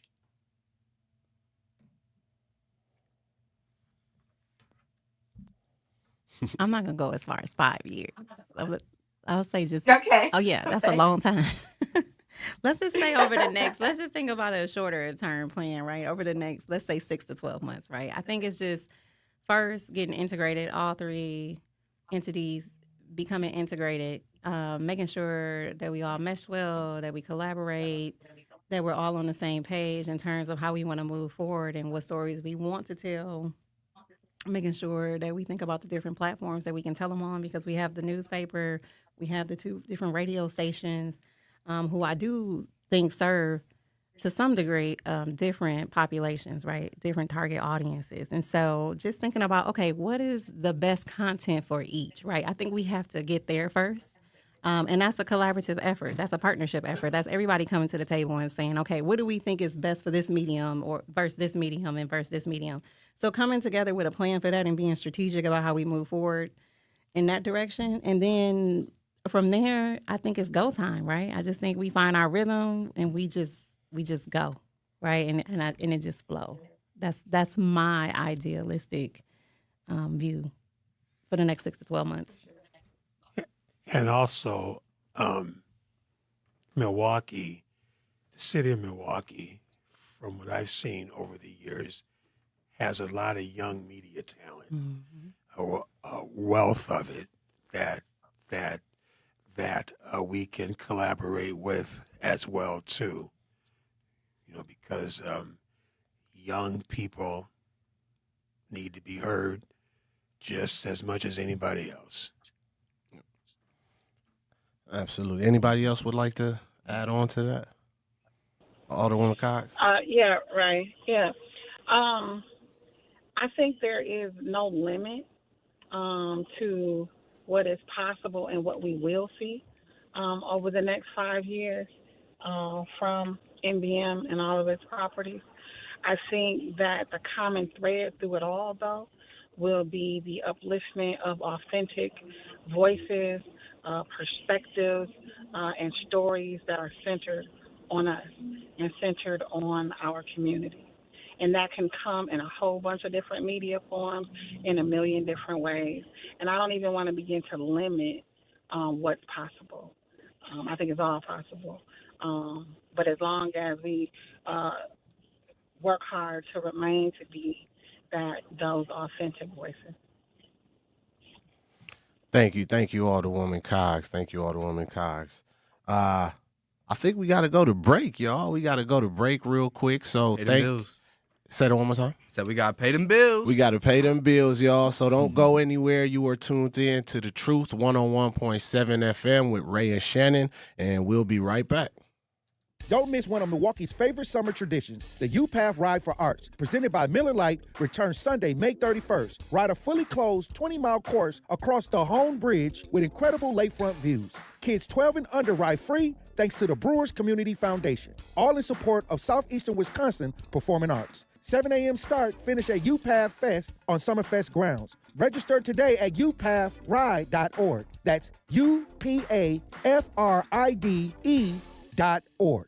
Outfitting your team? Planning an event? That's a whole lot of moving pieces, and your custom apparel shouldn't be one of the headaches. At Big Frog Custom T-Shirts and more, you get more than just printed shirts. You get a local partner who helps you design it, order it, and gives you the confidence that will all come together on time. From team gear to company events, no job is too big. Big Frog delivers quality, guidance, and a smooth experience from start to finish. Skip the guesswork. Go local. Come see us in Mequon or just jump online. bigfrog.com/Mequon. Prizes, exclusive experiences, even cash money. You want it? We've got it. Find a list of all contests and official rules by visiting truthcontests.com. That's truthcontests.com. When you're high, you feel different. Pretty obvious, right? You think different, talk different, but if you feel different, you drive different. So if you're high, just don't drive. Brought to you by NHTSA and the Ad Council. This is the Bloomberg Black Business Beat. Music executive and Gamma founder Larry Jackson has worked on massive projects and deals with some of the industry's biggest artists.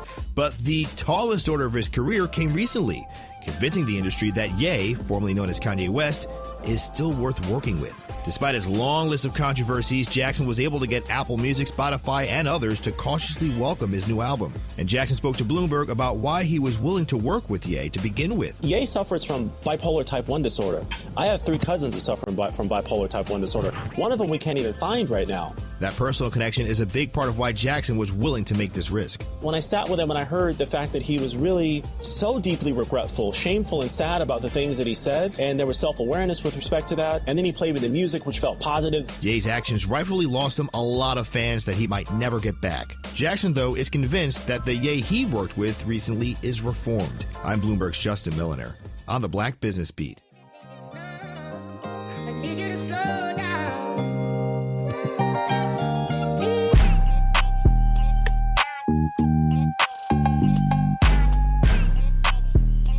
What up, y'all? Welcome back. Welcome back to The Truth 101.7 FM. We are located in the American Family Insurance Studio in the 3rd Street Market Hall in downtown Milwaukee.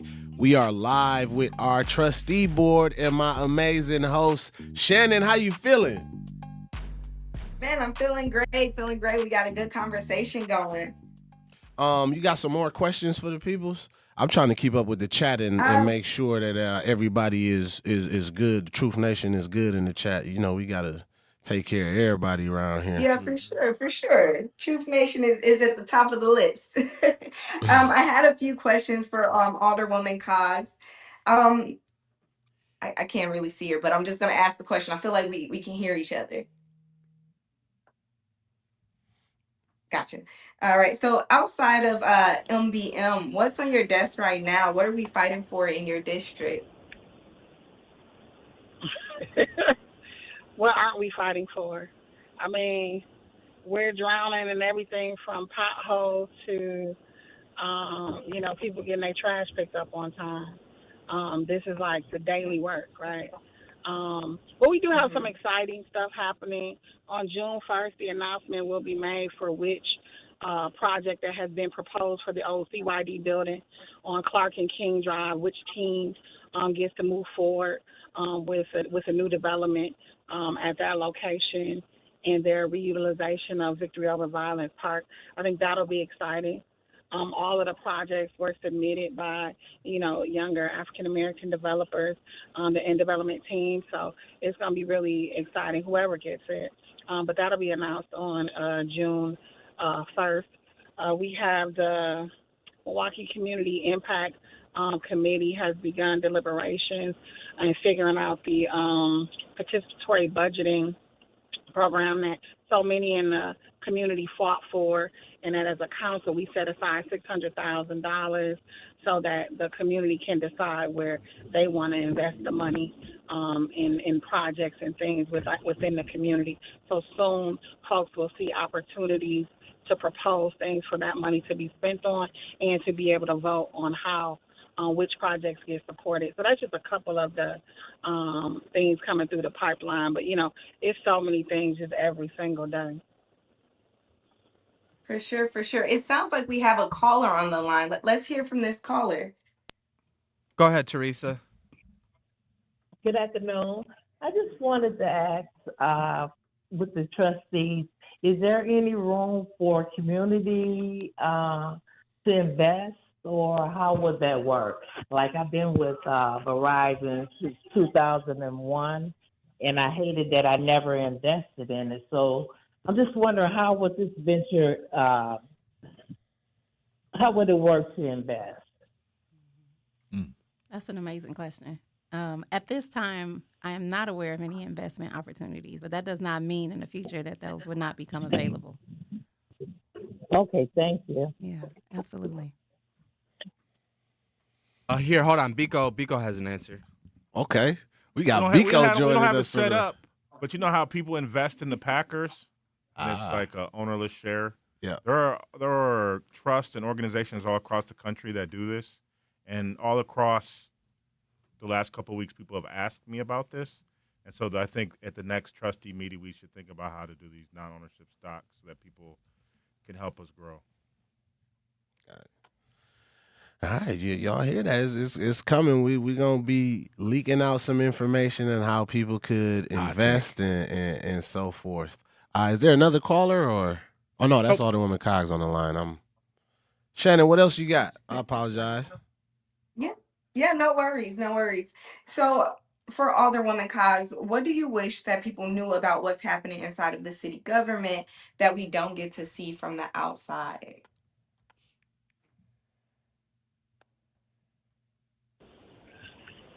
I think from the outside, we're seeing so much stuff happen nationally that is against our interests. And I know as we sit and watch and look at our social media and watch cable news and all of that, at home, you feel kind of powerless sometimes because of everything that's happening. But I do still believe that all politics is local. And although it is some tremendously horrible things that are being done nationally, there's still a lot of power and control that we have locally. And so I wish people recognize that power, embrace that power, and exercise that power on a local level. Like, don't let what's happening nationally keep you down because it's still a lot of impact that you can have right here in your own neighborhoods, right here in your own city, right here in your own state. Right. Sure. You got it, Shannon. This is your show. Run it, girl. Quit playing. Ask them questions. And then I also had a few questions. I'm tending to the nation. For Tiffany. I'm tending to the nation. What's the chat looking like over there, Ray? Oh man, we just they still are talking about toxicity in the city and so forth, and wondering more stuff about the board and the direction. They love the question about the next 5 years and what Tiffany said as well. For sure. For Tiffany, Ascension Healthcare is a major institution in the city. What does health equity actually look like from where you sit? And is Milwaukee making any progress there? That's an amazing question. You keep coming with the questions. Yes. So health equity looks like, what are we doing in the community to improve access to quality health care? And I can only speak on behalf of myself, right, and the work that I do.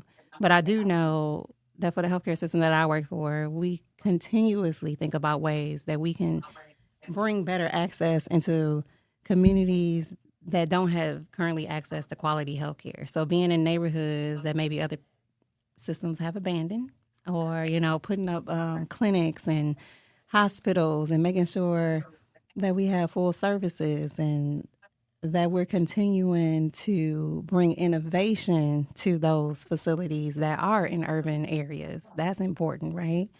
And so that's what equity looks like to me in healthcare. And then also recently, the healthcare system that I work for, we did a medical mission event, and we did it in 3 communities.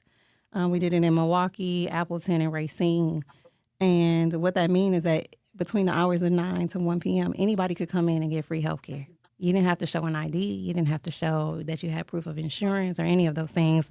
And we took you and we made sure that we gave you a checkup. We made sure if you had a prescription to be filled, that we paid for it on our dime. It was so that's what access to me, health equity. Health equity is all about access, and it's about having access, though, to quality health care that's your peers that may be more economically stable than you have access to as well. For sure. So I know you just talked about access, and are there any other things that are going on with Ascension Healthcare that people don't know much about, that people probably haven't heard about, that you think will fit the community? Yeah, so I mean, we have partnered with quite a few federally qualified health centers. One specifically that people may not be aware of is that we have partnered with outreach community centers. And so we have our physicians within those facilities as well that do primary care. We also have a mobile dental unit that we service for MPS students. So we give out free dental care to MPS students as well. And so that's a mobile unit that goes around to the schools, which is amazing. And now we're launching in June, we're launching a mobile units for primary care. So that's huge. That's on the horizon. I can't speak too much about it, but it is coming, and it's coming in June, and I'm very excited about it. I got a quick add-on to the access question coming out of the chat. I feel like it fits, and anybody could answer it. Someone wants to know, when will the downtown investment, when will that begin to start pouring in to the north side? When will the north side have access to feel that relief of stress, I guess, that we've been told for years that, oh, you know, the investment downtown is happening and don't worry, it'll trickle to the north side. So that was a question out the chat for anybody that wants to take that. Right? Yes, Alderwoman. I'm always be a believer that we need to be investing just as much, if not more, into the neighborhoods that we invest in downtown. So let me first say that. But I believe it's about 30% of the tax base for the city comes from downtown. So just by virtue of a successful downtown, we benefit because it's off those taxes that we pay for all the services, pay salaries, do all of the things that we do. So to have one area, one geographic area, be such a large contributor to the tax base that's a reality. That's just fact. So we have that. We also have something called tax incremental districts and TIFs and all that stuff when developments occur. But when they begin to be successful and have additional funds come out of them, we have the ability to first use those funds within a 6-block radius of wherever the geography of that is. So there have been times since the 6th district abuts downtown, it's plenty of successful TIDs downtown. So when the time comes and we have an ability to use some of those funds, they've done everything from fix some streets to put up street lights, to do signage and various things like that in the surrounding neighborhoods. So that kind of stuff you're seeing every day when you drive down King Drive. You're seeing every day when you come from Walker's Point. Some of the stuff, even speed bumps and roundabouts and things like that in the neighborhoods that are adjacent to these TIDs, a lot of the time it was paid for because of that downtown development. So it's happening in a way, but could there always be more? Yes. Does there need to be more? Yes. But we see it every single day. Thank you.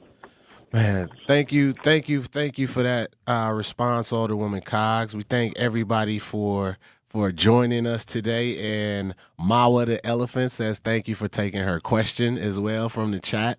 So we appreciate you all, and we're going to give y'all back some of y'all time. We know y'all got work to do, but please do not go anywhere. You are listening to The Truth on 101.7 FM with Ray and Shannon. Truth Nation is the best fan base in the country. This is my first time calling in, but I listen to you all the time, and I appreciate you and Elizabeth Brown and everything you stand for and everything that you do. So I want to say thank you so much for being you. We want you to tap into the talk and text line every show, every day at 833-212-1017. Hey, man, this station is on fire the last couple days. Milwaukee Black Talk, 101.7 The Truth. As parents, we have a million things running through our minds. Playdates, checkups, groceries, laundry, diapers, work, carpool schedules, picture day, swim team, did we mention diapers, birthday parties, meal prep, lost permission slips, dentist appointments, and the dog that still needs to be walked. So it's easy to make a mistake. Oh, I forgot birthday candles. Sit tight, hon, I'll be right back. We say we'd never put our kids in danger by leaving them in the car alone. Oh, wait, since when are candles not on the baking aisle? But never happens. And temperatures as low as 60 degrees can be deadly for children left behind. So always bring them with you, and every time you park the car, stop, look, lock. Brought to you by NHTSA and the Ad Council. Our children deserve a real chance to make it in life, and a good education is a passport to opportunity. At City Ford Collective, we're working to make sure there's a great Milwaukee school for every Milwaukee family, because more good options lead to better outcomes. And who doesn't want that? Together, we can give every child the foundation they need to thrive, and a stronger future for kids means a stronger future for Milwaukee. To learn more about our mission, visit us at cityfordcollective.org. That's cityfordcollective.org.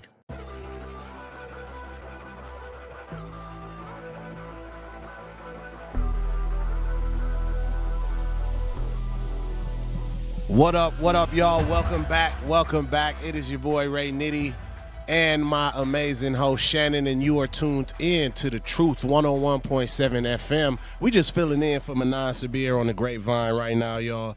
But, man, we've been having an amazing day today, man. We've been having an amazing day. Been interacting with Truth Nation in the chat. We've been taking calls.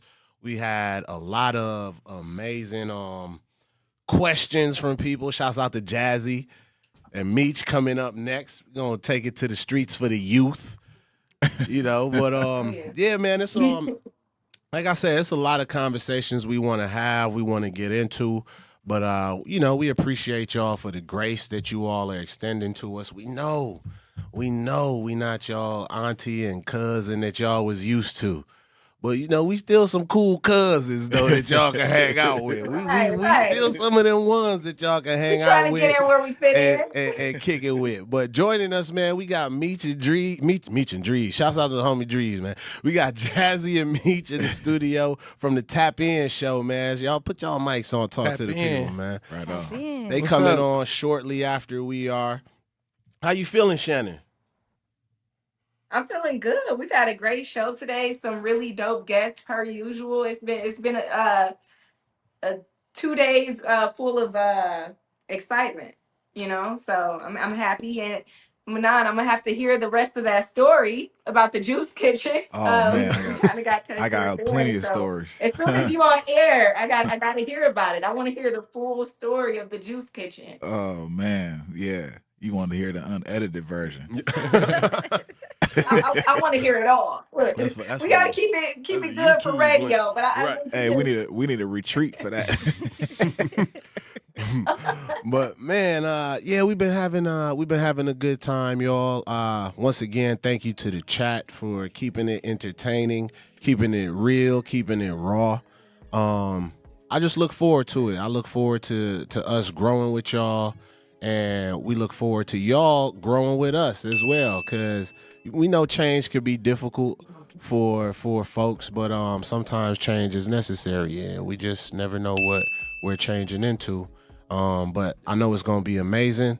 I could feel the energy. I love everybody that's a part of this, and I love y'all. And we family, and we ain't going nowhere, so you might as well learn to love us like family.